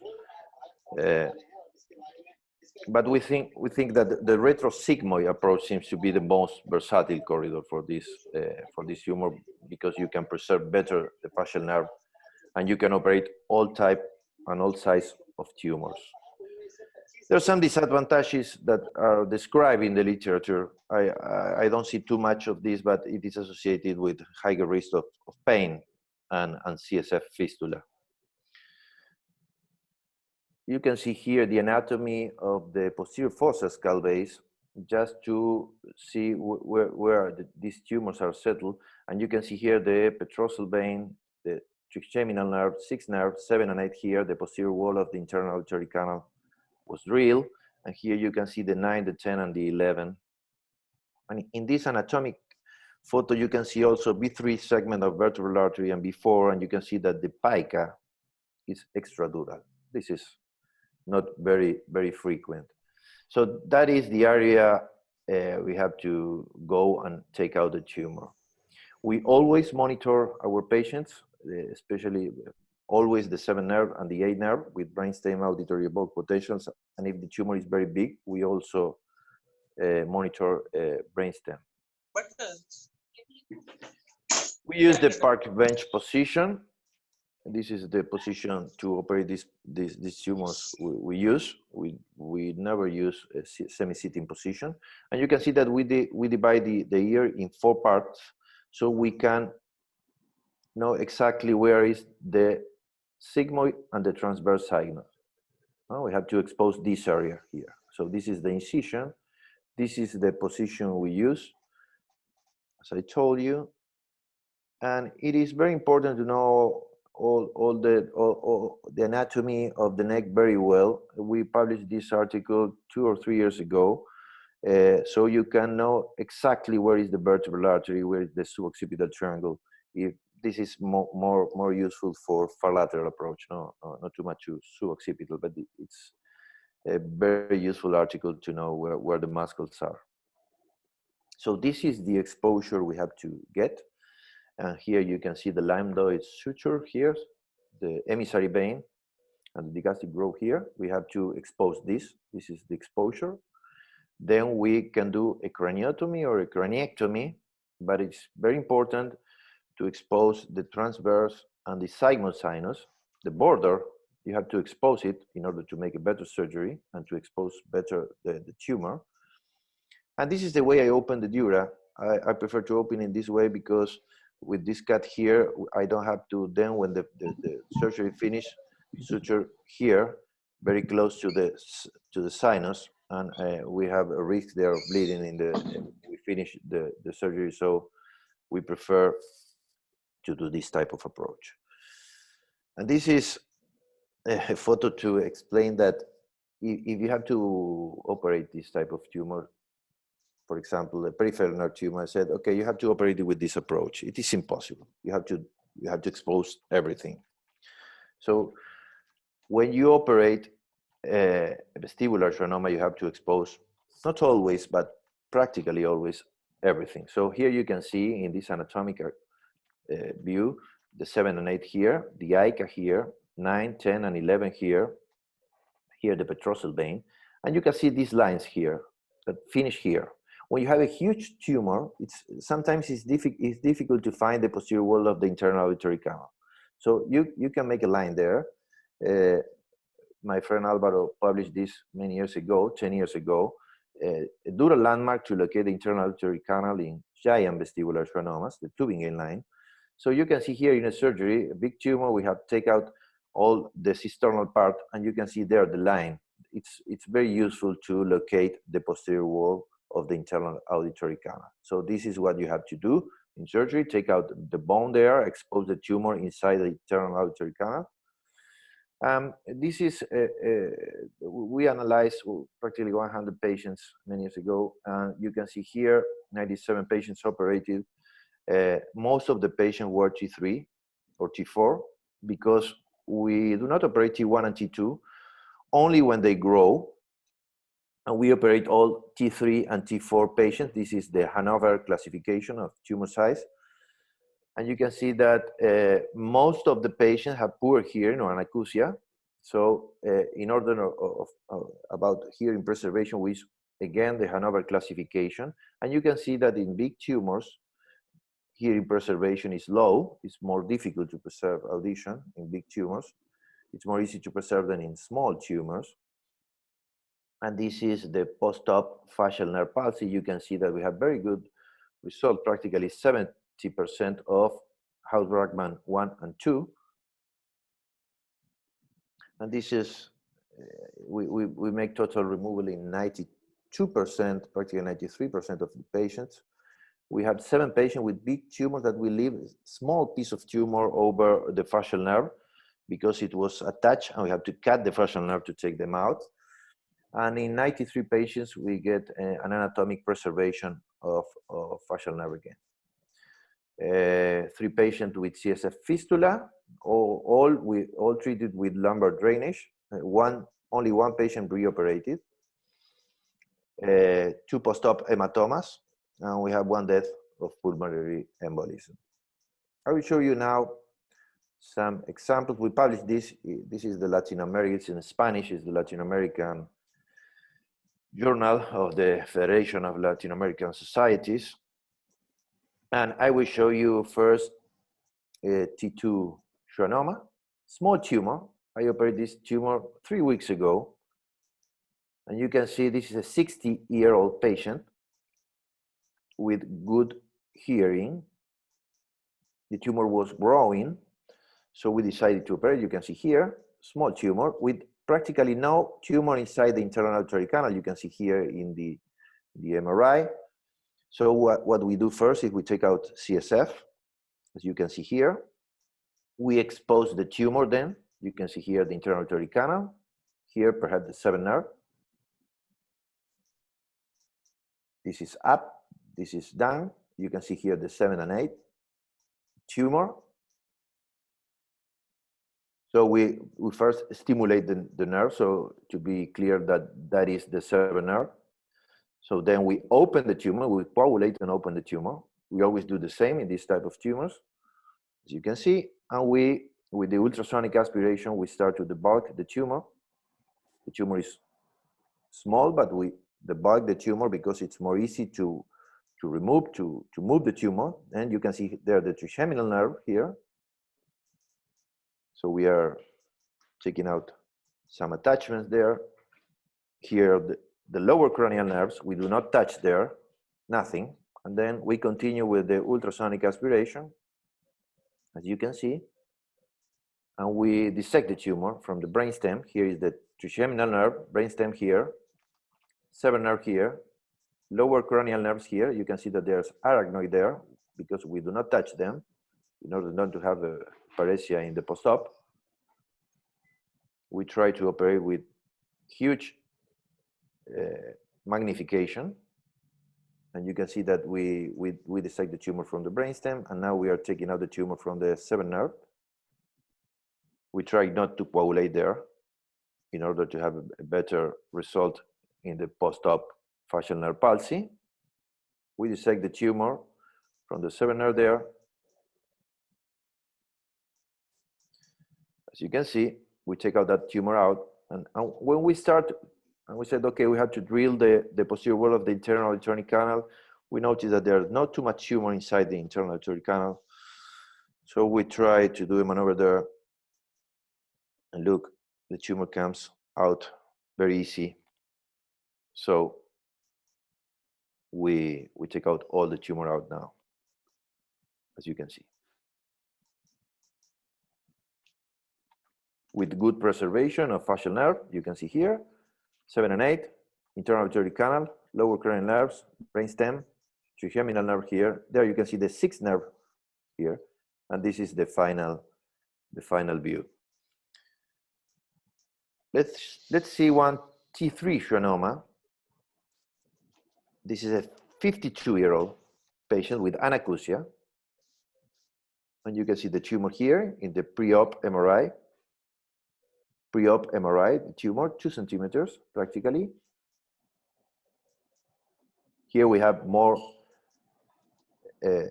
tumor inside the internal auditory canal. This is the way we open the dura, as I told you, as I show you in the anatomic view. We first take out CSF. In small tumors, we just open the cisternal, the cistern. We do not go to the cisterna magna. In big tumors, we open the cisterna magna. Now we are monitoring. Sometimes the facial nerve is posterior, so we have to monitor previously. So then we coagulate, open the tumor. And as I show you in the other case, this is bigger, but we start with the debulking. So we can move the tumor and take out the part of the capsule, and then we continue debulking. And when we think we finish with the debulking, we continue with the debulking. Here is the petrosal vein. So this is up, this is down. Here the lower cranial nerves. There you can see the trigeminal nerve from the brainstem. This is brainstem, and here we can see the facial nerve. We are monitoring now. You can see there the 7th nerve. So we find it in the brainstem, then we go to the internal auditory canal and we remove the posterior wall, as I told you. This is the way we open the dura there, and you can see tumor inside the internal auditory canal, so we take it out.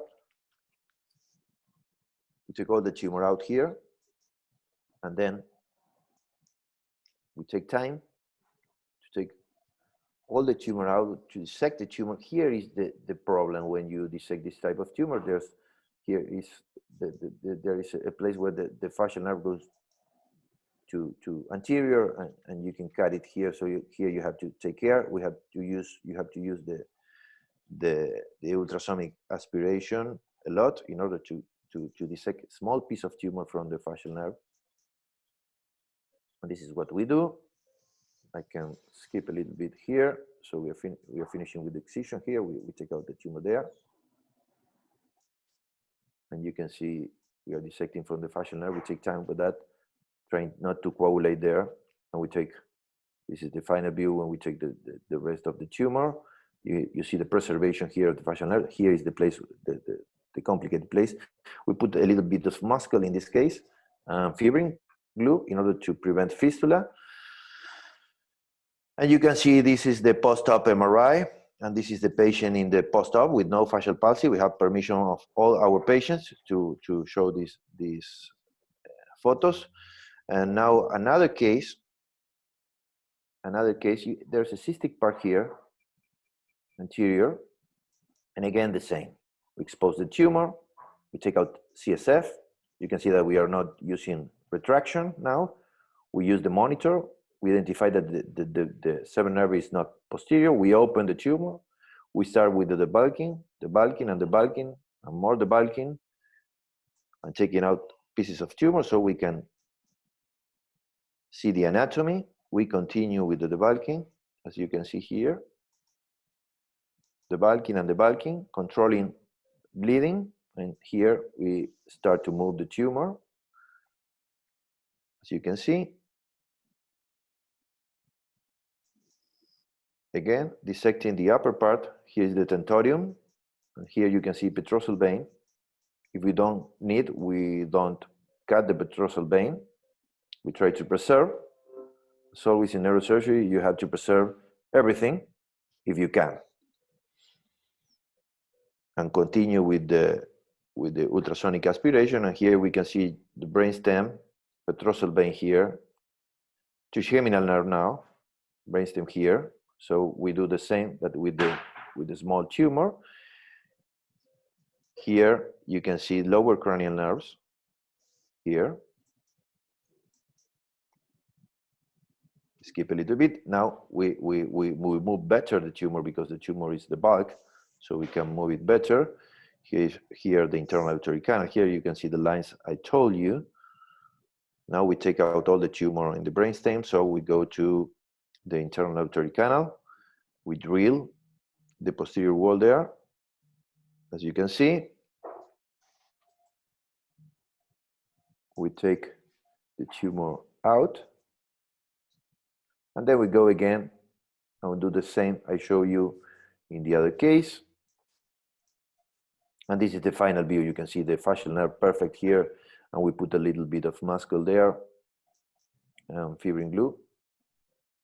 I don't do this now because I have some problems in the post-op MRI. Sometimes it seems to have tumor there. You can see the post-op MRI, patient posterior in the post-op, patient now, 3 months post-surgery. I will show you now a T4, a big tumor in a young girl. You can see huge tumor, T4, with compromise of the fourth ventricle. You can see here with tumor inside the internal auditory canal with anacusia. So here the exposure is a little bit more difficult, but we first do always the same. We stimulate, we open the tumor, and we start debulking, and more debulking with ultrasonic aspiration. And when we debulk a lot of tumor, we start moving the tumor and taking it out. So here you can see we need time for this big and huge tumor. Here is the petrosal vein, but we still have tumor there.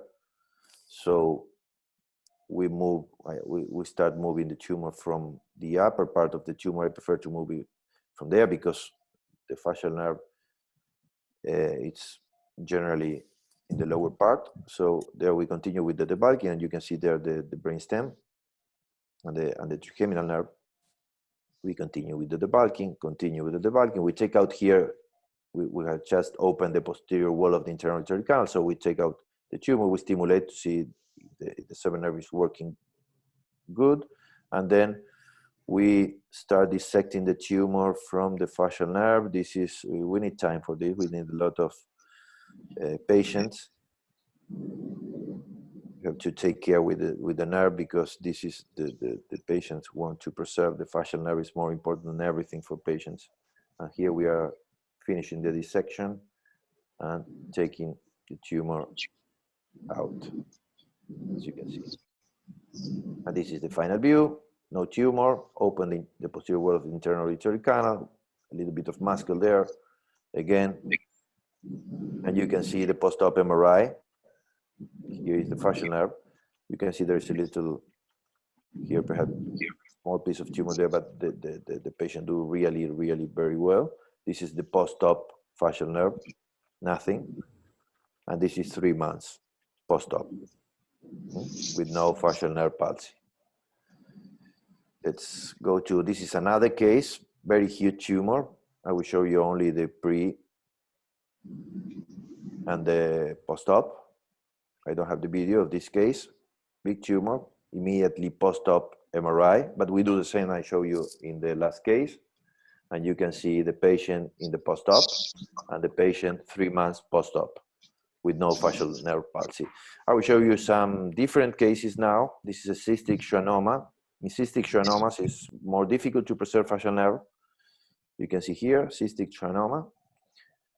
Patient in position, incision, exposure of the bone. And I show you the surgery. You can see that we open the cyst and we take that liquid out of the tumor. We are dissecting here the lower cranial nerves, as you can see here. This is the tumor, here the tentorium, here lower cranial nerves, internal auditory canal here.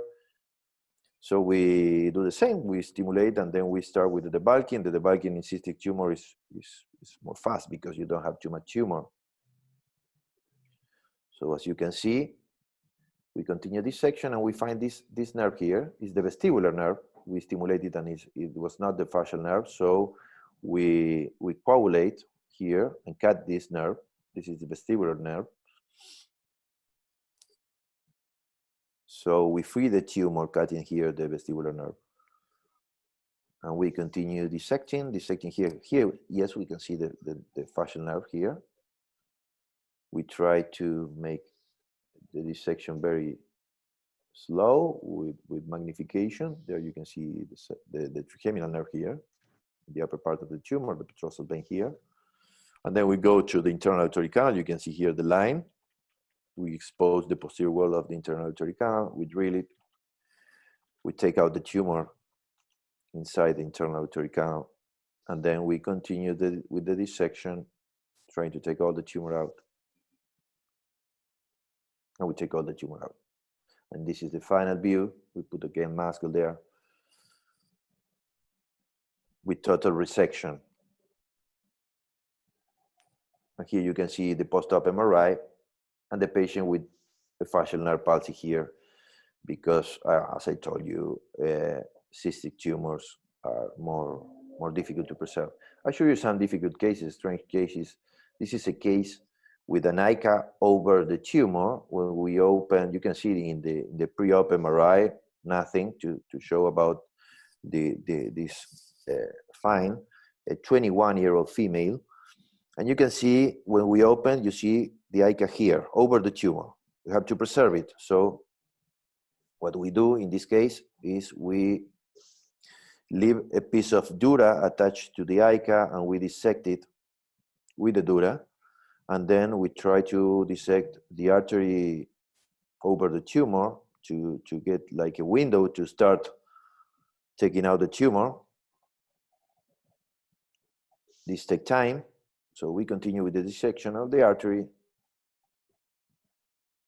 And then we start taking out the tumor. I skip a little bit. We do the same. We stimulate, then we open the tumor, then we start with the bulking again, and then the same. Here is the upper part of the tumor, petrosal vein here. Then we take out the tumor inside the internal auditory canal. Sometimes the ICA is in the bone, and we have to drill the bone. And then we finish, we put muscle again. The artery goes to the brainstem there, we move it. And this is the pre and the post-op. This perhaps is a little bit of tumor, as you can see here, perhaps it's the muscle, I don't know, but we have 5 years of follow-up, and this is the patient in the post-op with no facial nerve palsy. Now, we publish a classification of the ICA because of the subarachnoid artery complex. This is embryological development, because if the subarachnoid artery is short, the ICA is over the tumor. If it is long, so the ICA is not over the tumor. This is another case to show you air cells in the posterior wall of the internal auditory canal. You can see the MRI. This is a cystic tumor. And if you don't ask for a CT scan, you never see this. So you have to ask for a CT scan in this patient, not only MRI. Because if you open this and then you don't shut these air cells, you will have a fistula in the post-op. So in this case, what we do is we take out the tumor, as I show you in the other case. The bulk, we move, we preserve the facial nerve. But what we do when we finish the surgery is we take out the cistern part of the tumor, and here you can see the facial nerve emerging from the internal auditory canal. And what we do is we use the endoscope and we check the tumor inside the internal auditory canal with endoscopy assistance. So we don't have to open the posterior wall in this case. Here is the endoscope. I don't have the video of the endoscopy, but I show you the post-op MRI with no tumor.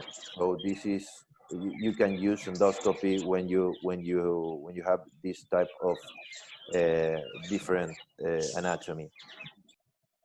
This is another case with hyperostosis over the posterior wall of the internal auditory canal, and you can see here, this is a patient with neurofibromatosis, and you can see these two tumors, these big tumors, the big tumor with hearing preservation in this side, a small tumor with no hearing in this side. So we start with this tumor, but you can see here in the CT scan, there's a lot of bone there. This is patient positioning for surgery. And you can see when we open, we see this huge tumor here that we cannot take out the tumor. So we start drilling. So in this case, we drill first. We take out that bone. And we take out the bone in the internal auditory canal. Then we make the same I show you. This is stimulation, the bulking, moving the tumor. As you can see, we use stimulation all the time, and then we finish. Here is the seventh nerve is going here. You see it in we preserve it very well. And you can see this is the post-op MRI, and you can see the patient with no facial palsy. In these cases with schwannomas in both sides, it's really important to preserve facial nerve. Really important. About complications, I show you 3 complications. I will show you one. You can see this small tumor, and you can see the final view of the surgery, 7 and 8. Here the trigeminal nerve, here the petrosal vein, everything perfect. But it's very common with this patient, the post-op arterial hypertension. So you have to take care of this because it's very, very common. And we can have an hematoma in the post-op. And a small hematoma like this make that this patient stay like 2 or 3 months in the ICU. In this case, we have black, the patient have black and do very well. You can see the patient 3 months, 4 months post-op here with no facial nerve palsy, but he have a ventricular drainage and stay in the in the ICU a lot of time. Many authors talk about the bulking and radiosurgery for these tumors. But if you see the literature, there's no, you can see here the systematic review and meta-analysis of subtotal resection, and longer-term follow-up said, and larger patients are necessary for fully evaluate the rate of tumor control. So I don't think this way is a good way to get a good tumor control.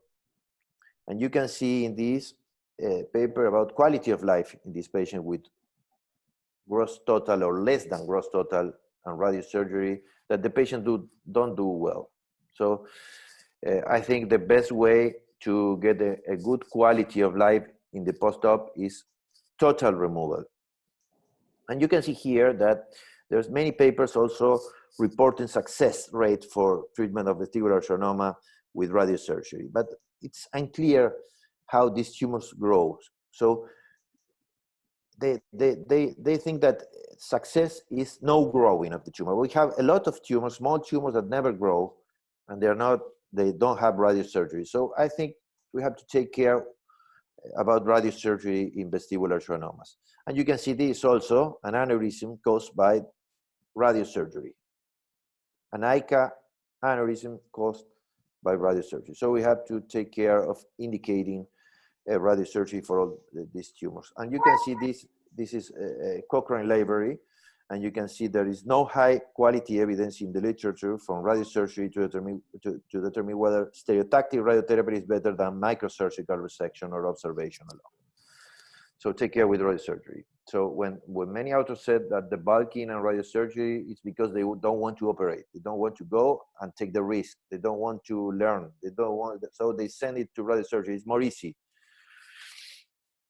I indicate also this only for very old patients or with a lot of comorbidities.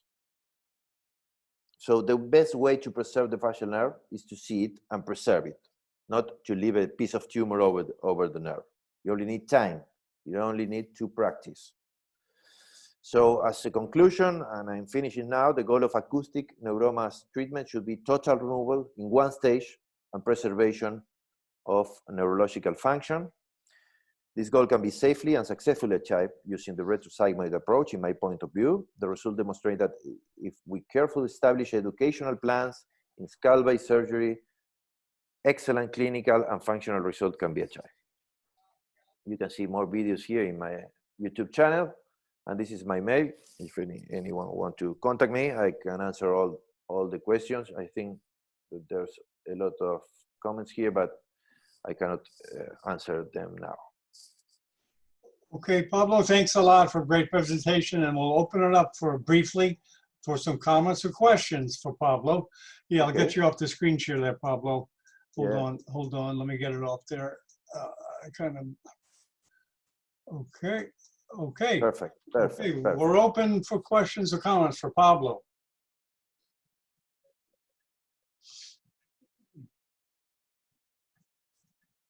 People will step up. Go ahead.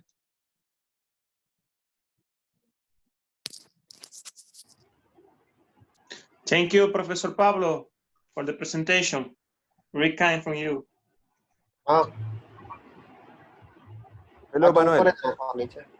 Hello, Professor. Thank you so much for the presentation. Thank you. Hold on, H. Pablo, Manuel's asking a question. Go ahead, Manuel.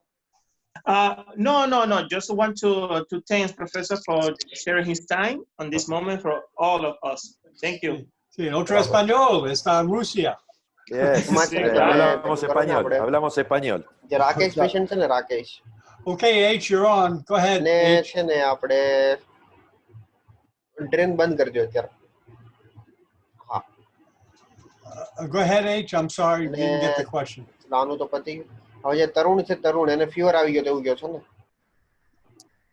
I'm sorry, I blood don't. ચાલુ કર્યા પછી આવ્યો તો. I need translation for that. I do too. I don't know, but I don't think it's Spanish. I can't even identify the language. I'm sorry. આ તો કઈ નહીં જોવો નહીં. Can you try again and speak slowly, please? Hello? Okay, other comments, questions?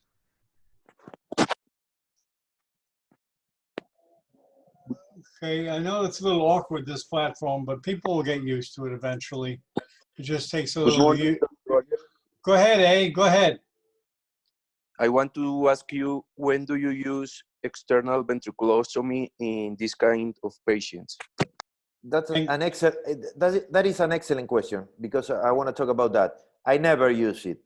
I never put a shunt in this patient. I go and take out the tumor. When you take out the tumor, the hydrocephalus resolve. Sometimes, maybe you need. I talk about ventricular drainage in the post-op, in that patient that bleed, because it makes an acute hydrocephalus. So I put a ventricular drainage. But during tumor removal or previously, I never use it. Okay, very good. Thanks. Thank you for the question. Any more questions, comments for Pablo? Hello. Go ahead, Avinash, go ahead. Hello, sir. If patient is having bilateral tumors, like in neurofibromatosis 2, which side do you operate first? How do you decide on that? Can you repeat the question, please? In patients having bilateral vestibular schwannoma, Yes. which side do you operate first? How do you I decide decide to, but in that case, I prefer to operate the site with no hearing, because the patient have good hearing in the other side. I will wait in the hearing to go down, and when it start going down, I operate the other side in order trying to preserve audition. Okay. But you never have you never have the 100% of possibility to preserve audition. So maybe the patient start doing a lip lecture, you know. So then Yes. when you take out the other tumor, you put a brainstem implant. Okay. For the second operating on the other side, how many what will be the time duration between first surgery and second surgery? You need to wait 3 months between one 3 and months. the other surgery. 3 months minimum, but you can wait more. You can do it in 6 months or 1 year, no problem, if the patient is doing well. Okay, thank you. Very good, thank you. More questions, comments? Step up. Now's your Hello. chance. Go ahead. Hello. Go ahead. Sir, till what level you drill posterior to IAC? Do you calculate it in pre-op CTs? And my second question is, before attempting the removal of tumor, what like if you encounter cerebral edema, it will be so difficult for retracting. So how do you manage those patients? About retracting and cerebellum, when sometimes it's difficult to get in, and the cerebellum gets a little bit damaged, the thing I do is I open the bone more inferiorly and go and open the magna cistern. I never cannot enter if I do that. If I open the magna cistern, I take out CSF, I wait, I take a little bit more, and the space start to open. It's very, very important, the position of the patient. That's very important for that. And it's very important, the anesthesiology. These two things are also important. I'm sorry, because of my English, it's not very good, but. No, you're perfectly understandable. Okay, perfect. Okay, more comments or questions? And there's another, you make another question. I don't remember the first question. The first question was, till what level you drill posterior to IAC? Do you calculate it in pre-op images, pre-op CTs? Do you calculate it like till? No, you don't. Okay. No, I don't calculate nothing. Roughly 10 mm behind posterior. Don't calculate nothing. I go. Cystic schwannomas recurrence chance. Cystic schwannomas are more difficult, because the problem is not the difficulty to take it out. Take it out is easy. The problem is the facial nerve in cystic, because the tumor is very, very attached to the seventh nerve. So it's very difficult to take it out. You have to take time, but sometimes you lose the seventh nerve. in that cases. So you have to be very, very, very, I prefer to, in this case, sometimes if the patient is very young, to preserve small part of the capsule there. Okay, thank you, sir. Thank you. We have a question from Hello? Musana Ashfaq. We have a question. He says, instances where you opt for CSF diversion post-operatively, any incident of facial nerve injury, and how do you manage if yes? Perfect, perfect. CSF diversion post-op, perhaps in a patient with bleeding, and we have a acute hydrocephalus and don't resolve with the external drainage, I put the CSF diversion in that cases, only that cases. Never put a CSF diversion previously to the surgery with a big tumor. I try to take out the tumor.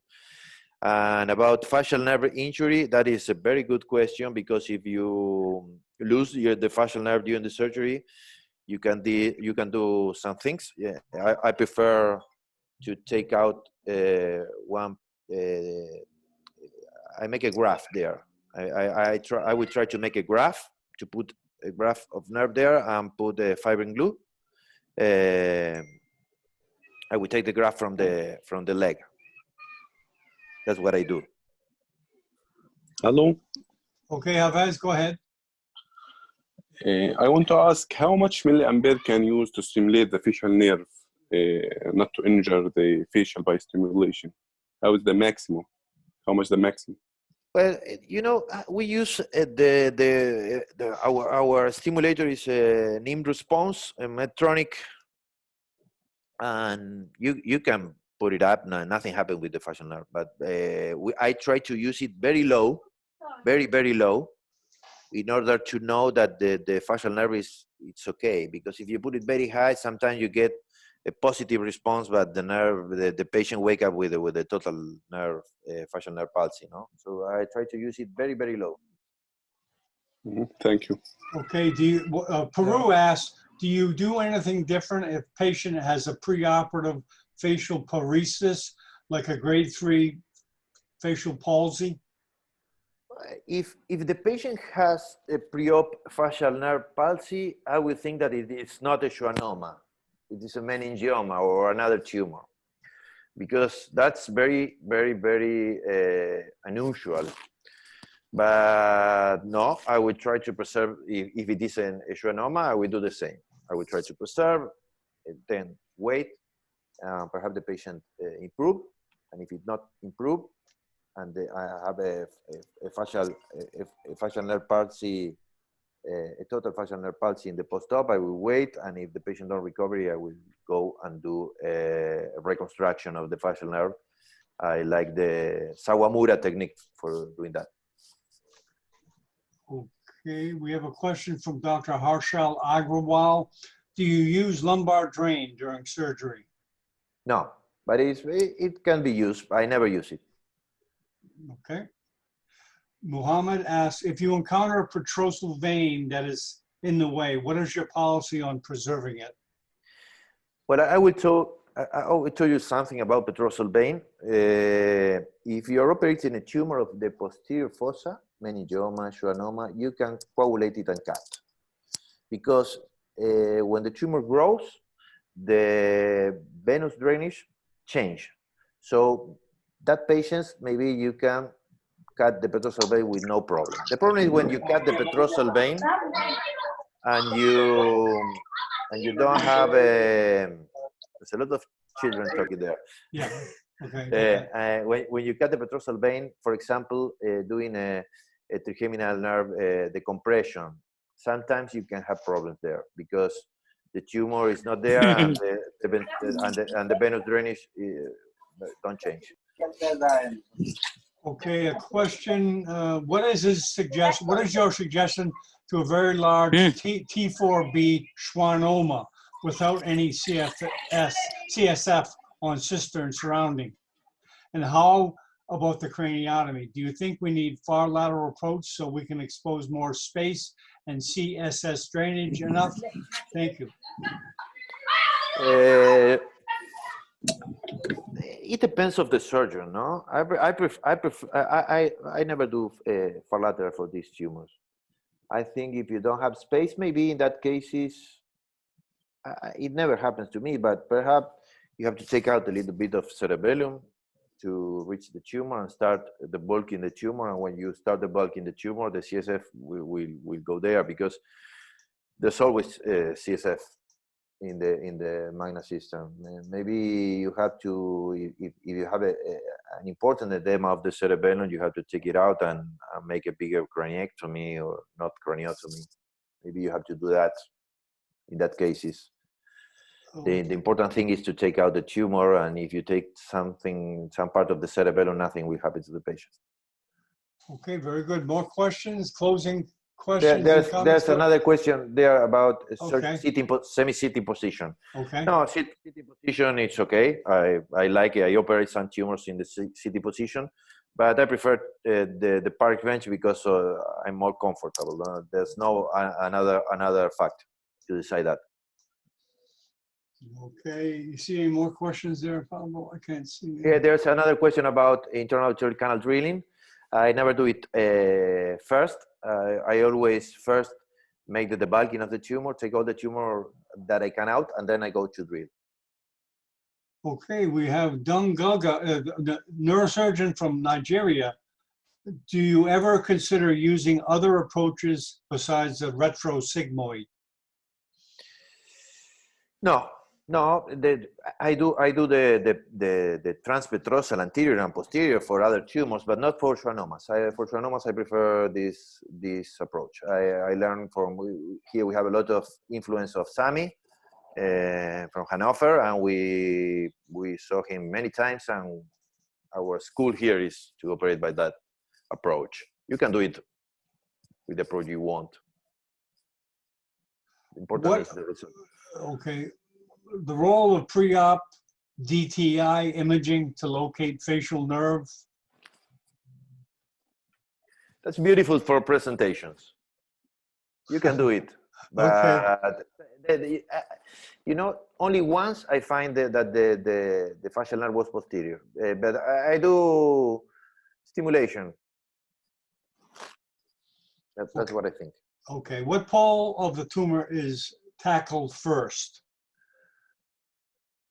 What part of the tumor? What pole of the tumor is tackled first?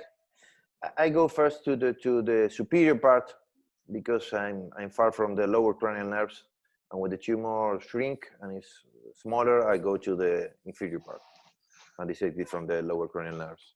Okay, Dr. Harshal Agrawal asks, a lot of talk in scientific meetings are on the eighth nerve preservation. Do you have any comments on that? If you want to, I show you the first case. I show you a small tumor. There are some things you have to take care there. You have to try not to coagulate nothing. Small arteries you have to preserve. You have to dissect. Maybe some big surgeons in this, like Marcos Tatashiva, use papaverine in order to dilate the arteries and preserve audition. Maybe it helps. I never use it. Okay. Okay, Uday asks, which part of the tumor you start first after your initial debulking is done? Is it lateral part near the IAC or near the brainstem? No, I first go to the brainstem. I decompress the brainstem. I identify the facial nerve there, and then I go to the other part. Thank you. There's another question there. If the opening of the internal arterial canal is very big, you can make a dural flap. Yes, Guta Naibajo asked that. You can put fat. I prefer fat for that cases and fibrin glue. That's okay. And they asked me also about the use of endoscopy. In all cases, no. In all cases, no. But sometimes, if I have a doubt, I have the endoscope there in the operating room, and I use it. I use a lot of endoscopy. I do a lot of transnasal approaches, so I always use the endoscope. Alessandro Deandra asks, which ultrasound aspiration do you prefer for the schwannoma? There's there are some articles talking about that, about preserving the vascular, the arteries. You know, I never put the focus on that. I use the ultrasonic aspiration, and I see if the aspiration is doing well and going up or down. But no analysis of that. I'm sorry. When do you prefer the pre-sigmoid approach? For petroclival meningiomas. That's where I use the pre-sigmoid approach. Only petroclival meningiomas, not for schwannomas. Okay. Do you close the dura or leave it open? No. We always close it in it, trying not to prevent the fistula.